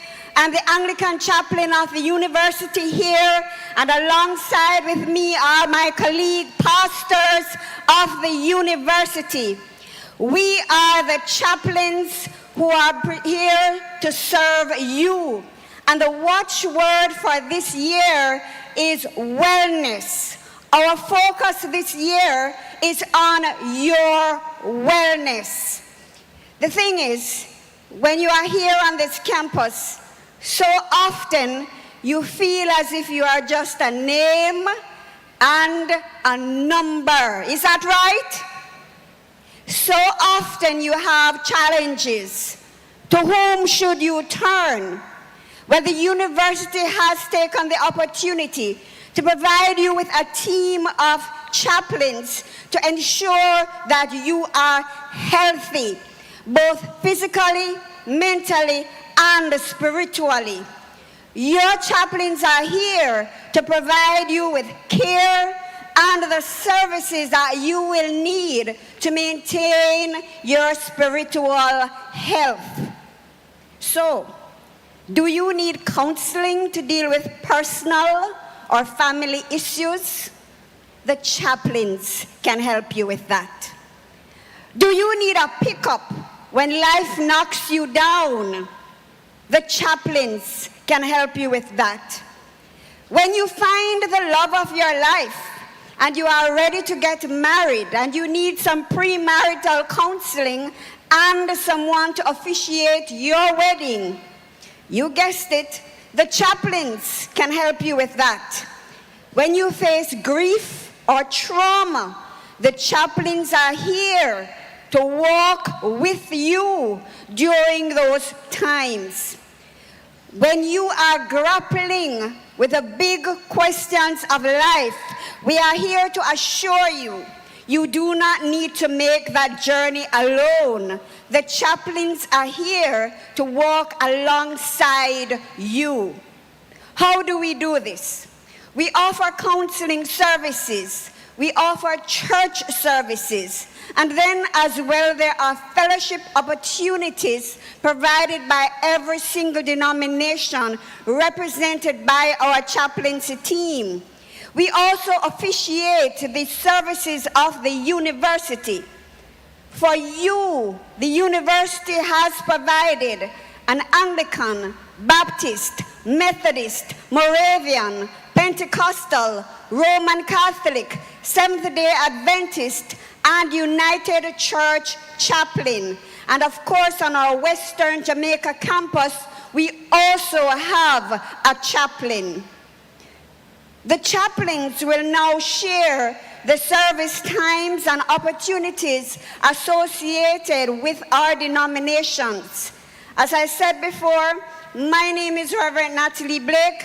I'm the Anglican chaplain of the university, and I am inviting you to come to church at our university chapel every Sunday morning and on Christmas Day. You can't guess the time, but you have to get up early at 7 a.m.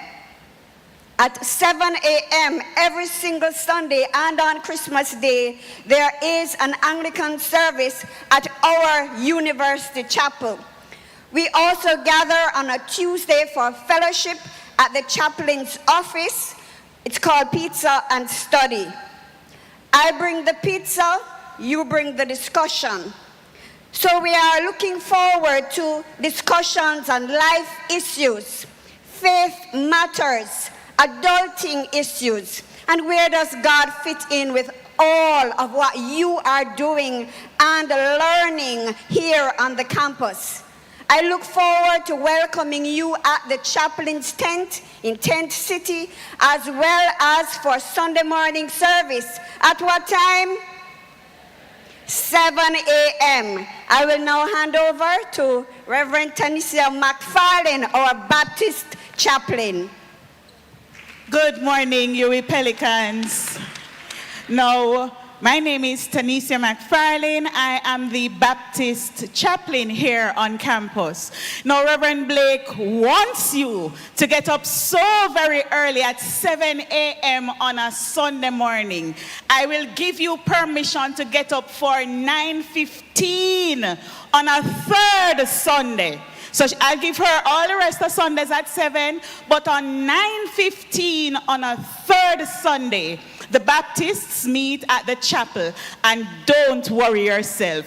When midday comes, you will be back on hall, ready to get your lovely Sunday afternoon nap and feast. But on a third Sunday, we meet at 9:15 at the chapel, and we look forward to welcoming you, sharing with us.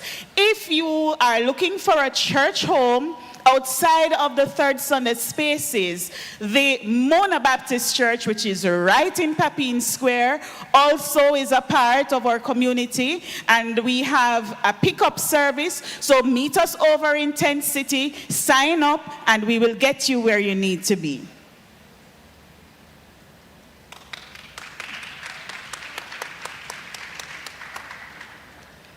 Good morning, Pelicans. Welcome to the University of the West Indies. I am the Methodist chaplain. My name is Karen Durant McSweeney, and my service at the University Chapel is every first Sunday at 9:15 a.m. So every first Sunday at 9:15 a.m., we meet at the chapel. It's a service of Holy Communion, and so you have a chance to receive the Holy Communion. Outside of first Sunday, the Methodist church that is closest to the university is the Providence Methodist Church in Ligonier. Now you cannot miss it. I know a lot of you will go to Ligonier to shop. In the general food supermarket is very popular, and Providence is right next door. Every Sunday they have a service which begins at 8:30. And if you like to go to the service, there are persons from that church who are willing to pick you up, so you just let me know. I can transport you, or I get others to help. And also Providence, you see, for the Methodists, we have a group we call MetSoc, Methodist Society, which is for all tertiary institutions. And so on Sunday, the 20th of September, Providence will have a welcome service for all university students who are here in Jamaica, from all the universities, teachers, colleges, and so on, who are Methodists. And so you'll be hearing more about that, where I'll make arrangements for you to attend. In addition, we have a WhatsApp group. So when you come to the Tent City and you sign up your name, I put you in the WhatsApp group, and every morning you get a devotion in the WhatsApp group, even when you're on break. So it's not only when you are in the semester, every single day of the year, you get that devotion. And there are people who graduate and they stay in the group and they still get the devotion. And when there are activities happening in the Methodist for young adults, you will also be informed. So I look forward to working with all of you. You always remember, we sang earlier, you make me stronger. God, who is your creator, can enable you to accomplish whatever you want to accomplish, as long as you put him first. So I want you to say this verse with me. I can do all things through Christ who strengthens me. God bless you. Have a wonderful year.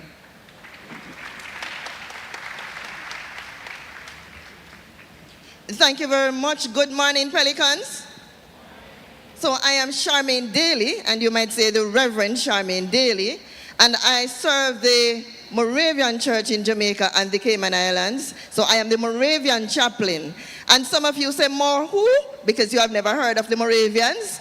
So the Moravian Church in Jamaica and the Cayman Islands is a part of a wider organization. We are on every continent except the Antarctica. We are not there as yet. We were founded in 1457, came to the Caribbean in the 1700s, and in Jamaica here in 1754.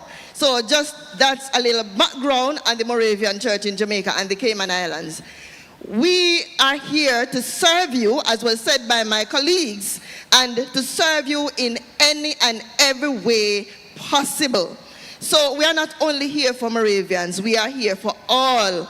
We are a very welcoming organization, a very welcoming group, and we meet, unlike the Anglicans at 7 a.m., we meet at 9:15 a.m. every fourth Sunday. So every fourth Sunday, it doesn't matter who you are welcome to join us.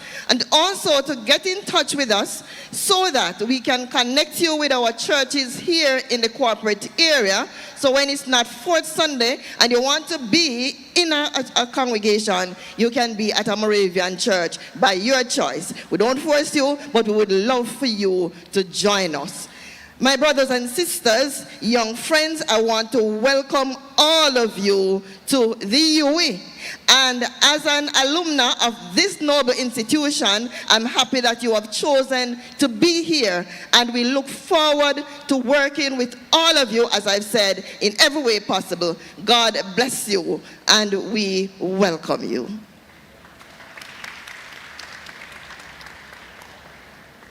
Good morning. My name is Father Bede Mullins, and I'm the Roman Catholic chaplain. We hold Catholic worship Mass in the University Chapel every Sunday except the third Sunday of the month. So first, second, fourth, fifth Sundays at 11:30 a.m. Once a month, there is an additional activity organized like a retreat day or an outing, and I'm available on Thursday afternoons for consultation. I'm also a curate at a very nearby church called St. Thomas Aquinas in Papine. So that's just opposite the University Hospital of the West Indies. And there are more masses available there. It's quite close to the campus, so you're very welcome to visit there as well, or to contact me, and I can arrange for transport if you want to come out that way. I also will just say, if there's anyone, I have met a few, who is Orthodox or wants to worship with the Orthodox Church, I can also refer you to places where you can go to worship with the Greek Orthodox in Jamaica. So I wish you all the best in the remainder of your orientation. Good morning to all of you. And a special good morning to those from all other Caribbean territories. Good morning. Right. No, I'm sure you were all wondering, why she one jumping up so? Guess why? Because I think this time is my last time here as chaplain. So I wanted to do some exercise to keep me fit, because I'm going to miss you all so much. You see, I've been here as United Church chaplain since 2010. Can you imagine? Some of you weren't even born yet. So the United Church has decided that, well, we need to have a young, bright, active chaplain. So that person will be coming. Don't ask me who. My name is Verna Cassels, or as the students at Jericho Primary School call me, they say Auntie Rev. Okay, you're all here at the university, so you're ready. Are you ready? Are you ready? Okay. So all I am going to do is to say, ready, set, go. You ready?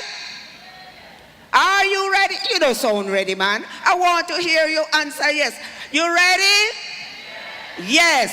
Ready. You're ready, ready, ready. We are ready for you too. Hope United Church is at 221 Hope Road. And they say, she one can't manage. So, tell the people about Hope United Church. When you go there 8 o'clock on Sunday mornings. And if you want transportation to go there, you just call. When you come across the tent, you will see the number for Hope United. They are also having a welcome service on the 20th of September, Sunday the 20th of September. And they are willing to provide transportation. So all you have to do when you go across the tent, you just collect one of the pamphlets there, and then you can sign up your name, and they will be in touch with you to provide transportation. They also have Bible study at different times in the week, on Wednesday nights, on Tuesday afternoons, and especially for young adults on Thursday nights. They also provide care, I should say we, because I'm a part of Hope United. We also provide care packages. And so when you go there and you leave your name and everything, or even before that, once you leave your name over there, they will get the information. So ready them ready for you. You ready? Okay, wonderful. So we say ready, set, amen. Chapel services for the United Church is on second Sundays at 9:15 in the chapel. And immediately after the chapel service, we have a time of fellowship and refreshment. So we set for you, man. We set, and on you must set. You set? Yes. You set by making your plans regarding your studies, regarding the departments you're in, regarding what faculty you're in. You strategize and you establish good relationships, and that helps you to set yourself. Now, and I am set for you too, because on Saturdays before second Sunday, I will be at the chaplain's office. You know where the chaplain's office is? You know where KFC is? Yes. Well, that is where we are. You know where Jamaica National is? Well, between KFC and Jamaica National, between the food and the money, we are there. The chaplain's office is there. And so, different ones of us will be in the office at different times. But I will be there on the Saturdays before second Sunday. So, we get set and we get ready and then go. So me ready for go now. I ready, me ready, and I gone, me gone. But me go and me see you now. So if you don't see me, just say hi, Auntie Rev. We used to see you. Or you just say, take time, walk fast. Or you just reach out to me wherever you are, because all of you going to be somewhere in Jamaica or somewhere in the world. And guess what? Me like to go a different part of the world too, you know. So, love you, work hard, you're set, you're ready, and you're going. Keep going. Don't stop. Keep going. All the best. Kisses to you all. So thank you to all the chaplains who are represented here this morning. In addition to all our chaplains who are present, we also have a Pentecostal chaplain, Reverend Dr. Stevenson Samuels, and the Pentecostals are at the UE Chapel on a third Sunday at 11:15 a.m. And we also have a Seventh-day Adventist chaplain, Dr. Omar Oliphant, and he is at the Andrews Memorial Church, and we are all invited to worship. Friends, you have also already heard the chaplain's office is between the food and the money, between JN and the KFC. We look forward to welcoming you at our tent in Tent City. You've heard a lot of information. We have a brochure for you with the information, the contact information for all of our chaplains, service times, as well as all of the services that the chaplains have to offer to you as we seek to ensure your wellness while you journey here at the University of the West Indies. Thank you very much.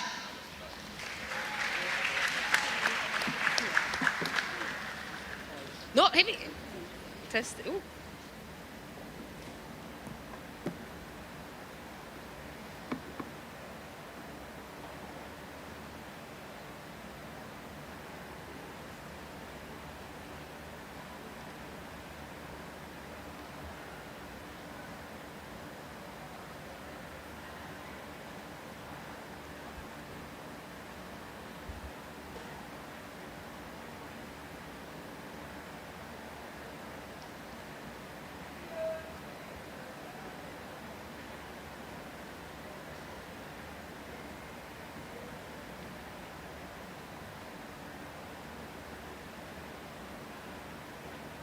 Hi everyone. So we are here at the final day of the General Orientation 2026. We have one more presenter, the lady who showed you the cats and the interesting looking creature after the cats, right? You remember her name?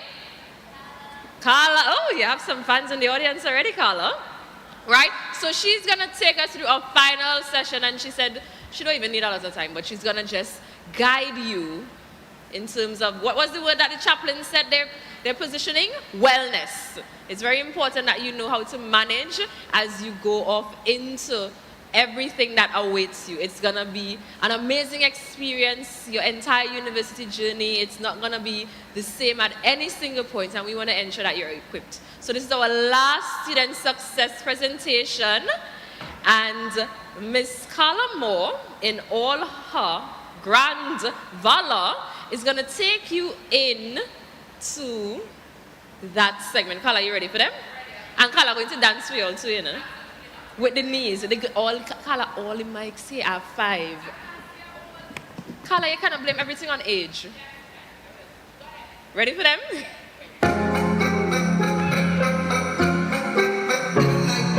DJ Chow, the musical lifestyle.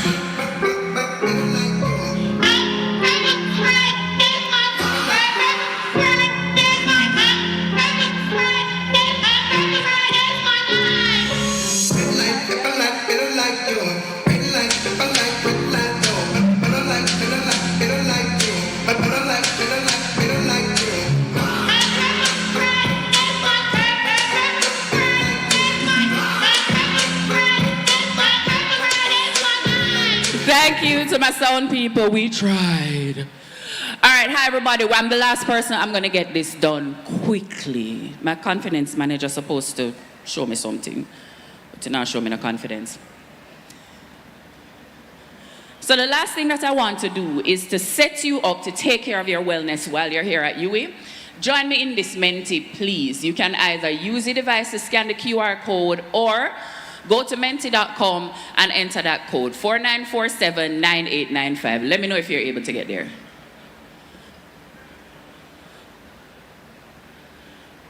I'm going to give us about a minute for everybody to join us. Okay, I see people doing the right things. I see people giving us a little thumbs up when they reach. That's how I'm going to know that you're present.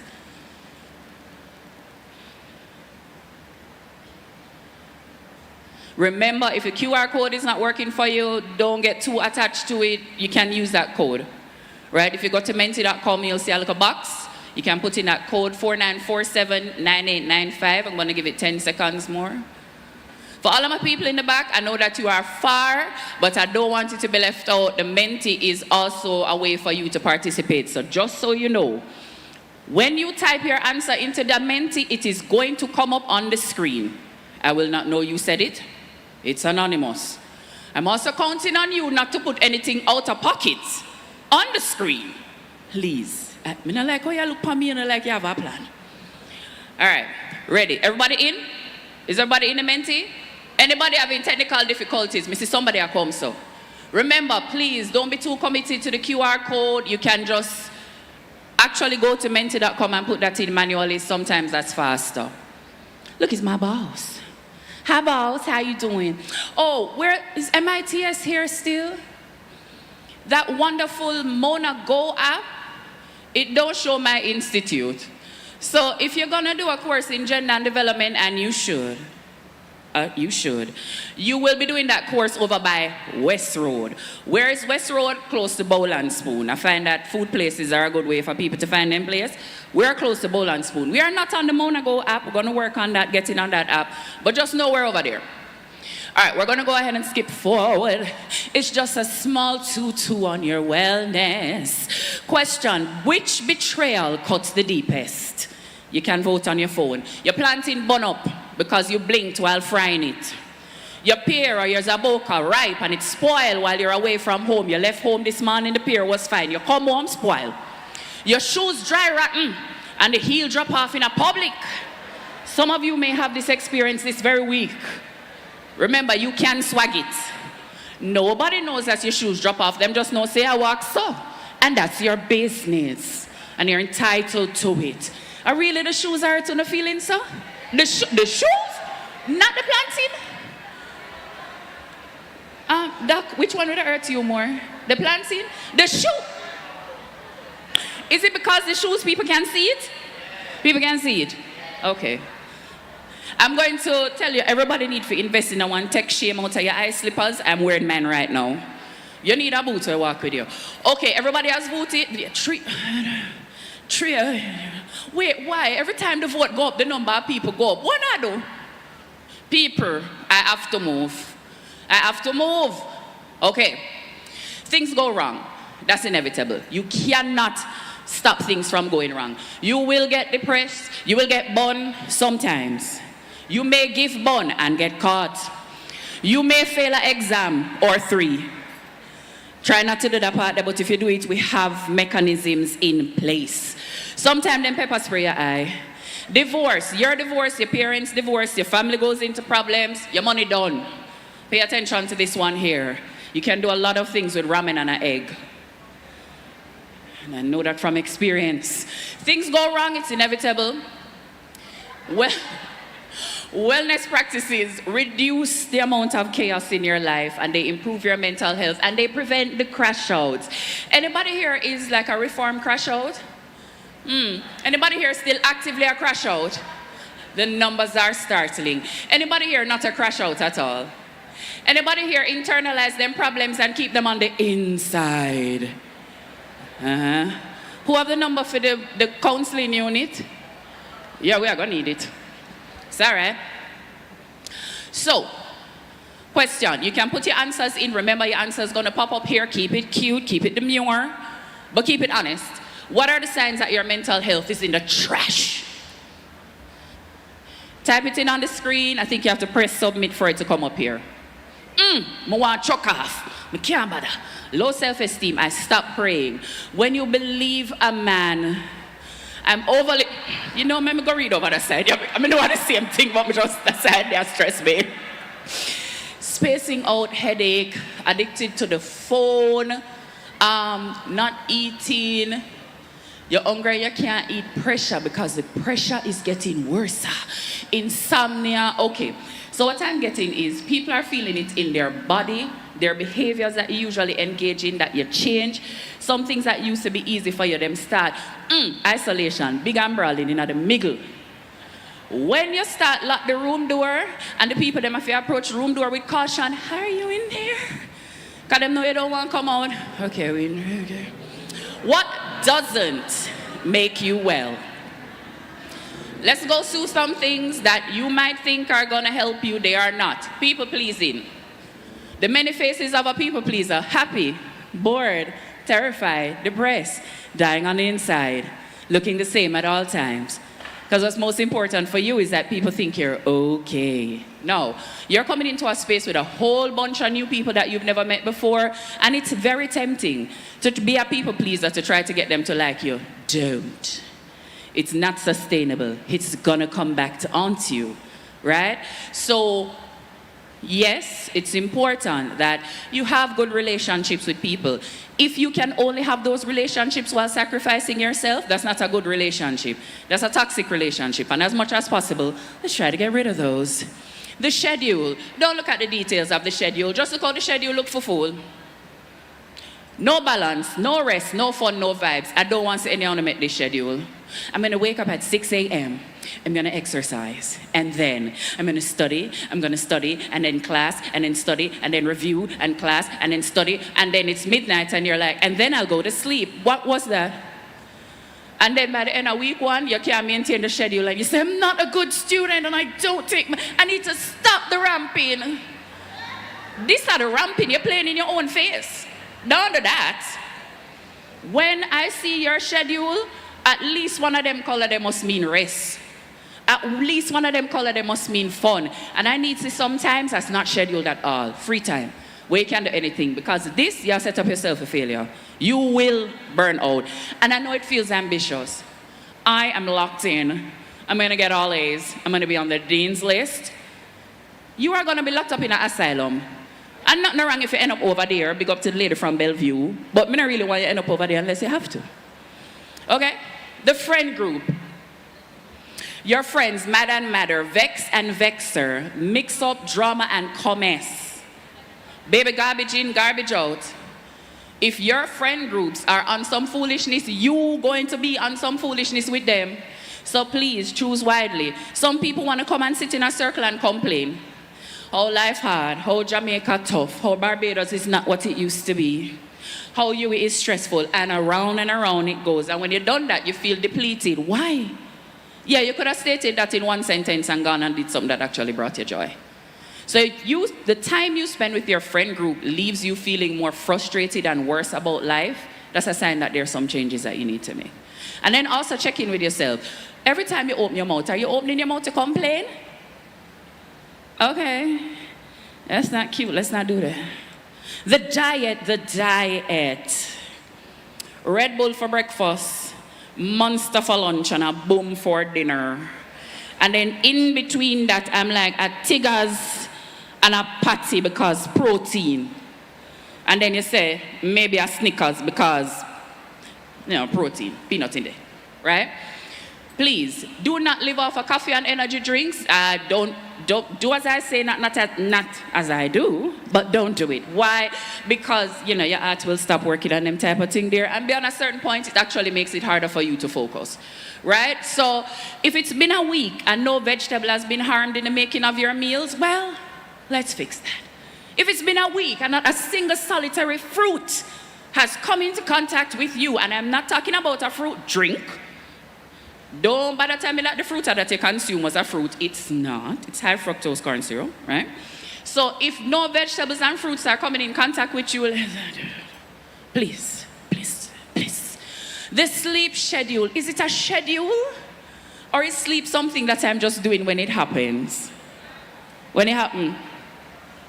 It's something so chic about an all-nighter. There's just something so chic about being like, yeah, man, I'm going to stay up all night and when I'm done with the paper, yeah, eat down. Go eat down your energy level, the quality of your skin. Yeah, all of them someday. Under your eye, going to start look black. Your mental health going to start decline. So let's aim for 6 hours. If you can get 8, beautiful, but let's aim for 6. And if we are in a week and we're looking at our 3rd all-nighter for the week, maybe you can't fix it now, but the next holiday we get, make we take a break and think about how we can fix this.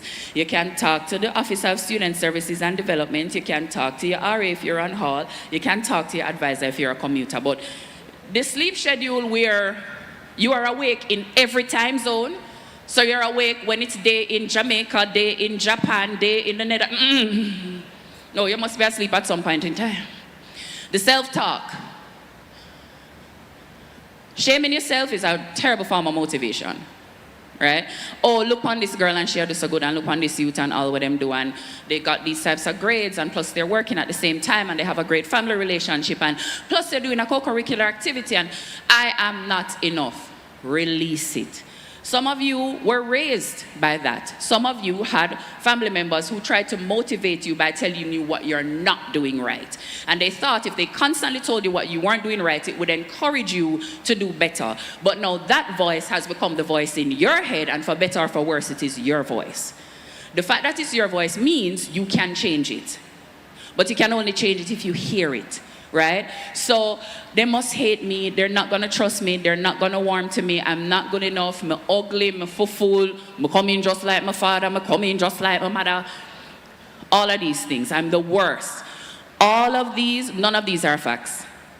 These are thoughts that you're having, and you can change them. So how do you get well? Well, you have to change what you're putting in. So for as much negative self-talk as your brain can pick up and give to you, you can put something positive there. But you have to put a dedicated time. Believe me, it's not just going to dawn on you when you're walking from Rex up to SS level. Figure start the positive self-talk, you have to have a plan. On my commute, that's when I'm going to spend some time doing some affirmations and some self-talk. Every morning when I wake up, I'm going to look in the mirror for 2 minutes, and I'm going to say all the best things about myself to myself. I'm going to listen to a little podcast, something like that. Right? Have you ever had a gut feeling about something and gone against that feeling? If so, how did it turn out? Put your answer in and press submit so I can see. Messy, bad, horrible. terribly, horrid, just that him cheat on me. You must stop, follow friend. Your eyes opening, somebody said, bad, bad, bad. Tragic. Okay, one person said good and bad, right? I told you. Somebody said great. How are so many of you getting born? That's a different session. Okay. So, when you feel in your body that something is off, don't keep pushing past that, because your body will tell you the truth about a situation. When they say you have a second brain and that brain is in your gut, a gut feeling, very often it's not going to lead you astray. So pay attention. When something happens, where do you feel it in your body? Where you feel it can often tell you what you're feeling. So anger will show up in the upper body. Your head start feel hot, your shoulder them start feel tense, all of these things. If you're having fear, that's going to show up along here. A lot of times you get the butterfly in the stomach. It's very uneasy. Anxiety also shows up in similar areas. Depression, whereas some of these other things will light your body up, depression are going to lock your body down. Your body are going to feel cold, lock off. You not really feel anything. There's an icebox where your heart used to be, right? So pay attention to the things your body is telling you about a situation. That's probably the clearest roadmap you'll ever have. When you're encountering people, pay attention to what your body is telling you as you're meeting them. Oh my, what a question. How do you manage your anxiety? I am a little bit afraid. I don't. That's what I was afraid of. Cry, sleep, crash out, stress eat, isolate, watch TV, kiss my teeth. Positive self-talk, okay. Pray, fidgeting, go silent, cutting myself, okay? I want us to get support for that. No, it's not rare. There are a lot of people who are cutters, but I want us to get support for that. Again, the health center, the mental health services are included in your package, please. Affirmations, ignore it. YouTube, I talk to myself. Somebody say, I can't, right? Reading, okay. Here are some techniques that you can use. 1, let's say you're feeling anxiety and you're noticing that like your chest is feeling tight. You can do something called bilateral tapping. Bilateral tapping, exactly. Bilateral tapping just basically means that you're tapping different sides of your body. So you can do bilateral tapping like this. The shoulder, one shoulder and the next shoulder. Or you can do it with the knees. What that does is it helps to get the energy moving in your body, and it also does something to your brain. So when you start having a feeling and maybe you're feeling overwhelmed by it, you don't know what to do, lock in on where you're feeling that feeling in your body, hold your attention on it for about 3 minutes while tapping.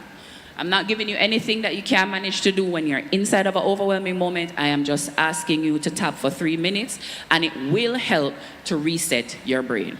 The other thing is go into nature, not to chuck off into anything, because some of you have given me very worrying answers. So I want to be clear about that. Don't go and chuck off anywhere. I mean, walk into the river in a respectful way that honors your right to life. So go into nature. Very close by here, you have a river, you have mountain. It's not hard to get to the beaches. Time in nature actually resets your body and improves your mental health, right? Wellness doesn't have to be a whole day business. It doesn't. And here I've created like a little 10-minute routine that you can do to try to get your mental health together if it's feeling like it's going down, or to maintain it. So the first thing is have some water ready. Actual water, not flavored water, not a liqueur. Not something that tastes like pamplemousse or whatever that is. Like actual water will come from a pipe and used to be in a river and in a cloud. Right. Put on the device. It's going to be tempting for you to have the device because you need it to play a meditation for you. All of those things. No. If you have these things written down, you can do them without the device. Spend 3 minutes stretching. So stretch each zone of your body for about a minute. So your neck is going to be like, you know, like that. Just stretch your neck a little bit, stretch your shoulders. Your spine, you can lay down, twist your knees from side to side. You can go like this if you're standing. And then your lower body, you know, lifting the legs up and down, crossing them thing there. 2 minutes of breathing. 4, 6, 8, breathing. In for 4, hold for 6, release for 8. And then you hold for another 2, and then start. When you breathe in these type of, you use different numbers, so you're holding for more and you're breathing for less, etc. It forces your brain to focus in on the breathing, and a lot of times that will slow the brain and kind of pull you away from the other things that you might be mulling over too much or kind of freaking out about. And then free writing. Just open the book and start write for 3 minutes. I said book, not device, preferably. Whatever come up, don't judge it. Don't judge it. It doesn't matter if the emo-est sounding thoughts come out and you're like, what? Tonight will be the night that I will die for you. No, just write whatever come out and let it happen. Don't judge yourself. And when you're done, let it go. Spend a minute setting your intention and a minute focusing on things that you are grateful for. Does this feel doable? You feel like you can find 10 minutes? 10 minutes? No, if you can't find the 10 minutes every day, every other day, every 2 days, right? Maybe your schedule won't allow every other day. Which one of these things feels easiest for you? The drinking water, yes, very important. The writing feels easier for some people. For some people, writing can feel challenging. You have a voice recorder on your phone, talk, if that works for you, right? Talk. Okay, your device is your friend. Dela, this slide might look familiar to you. Here are some apps that you can put on your phone to support your mental health. A lot of them have pretty good free tiers that you can use. So Calm, Headspace, Insight Timer is really good for meditations, and Fabulous Daily. I have used Calm. I've actually used all of them, but for me, Calm and Headspace have given me what I needed at the time. It's okay to play around with them to see what you need at the time. Right? We reached thank you. Okay. No, we can't take any questions. There's no any questions. No, there's no any questions. Okay. So the big recap that I want you to have. If you want to remain well, you have to invest the time to take care of yourself. And you deserve to have someone take care of you. And the one person you guarantee will take care of you is you. So, building out a schedule that allows time for rest, setting up a day in a way that allows time for rest is important. What is equally important is the people that you surround yourself with and the things that you are consuming. Please don't wake up and go Papa and Newslink first. Please don't wake up and go over like Pinkwall immediately. Like, give yourself an hour free of mix-up and drama just to let the day feel like the day before we start getting into all of the other mess. Am I on them? Yes. But I don't go there first thing in the morning. All right, so thank you. Welcome to the UE. And if you're interested in connecting with me, you can find me on social media at MoreTalkJA. All right, so before you run outside into the village, let's just give Miss Moore a really good round of applause because we are finished with our experience in the tent and you are now free to explore and enjoy the Universe Orientation Village 2026. Now we have a lot of prizes, a lot of giveaways waiting for you outside, and can you believe at 3:30 today we kick off our closing activity, chant off to see who will take it home. If you did not get to go on your tours yesterday and you would like to go on a tour today, you can stay back in the tent.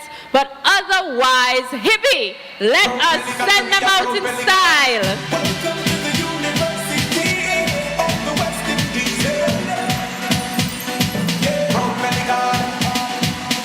Welcome to the University of the West Indies. The best in the West, no, the best in the world, no, the best in the galaxy. Your place to rise and your place to shine and your place to be. So get ready to experience the place where they call the world.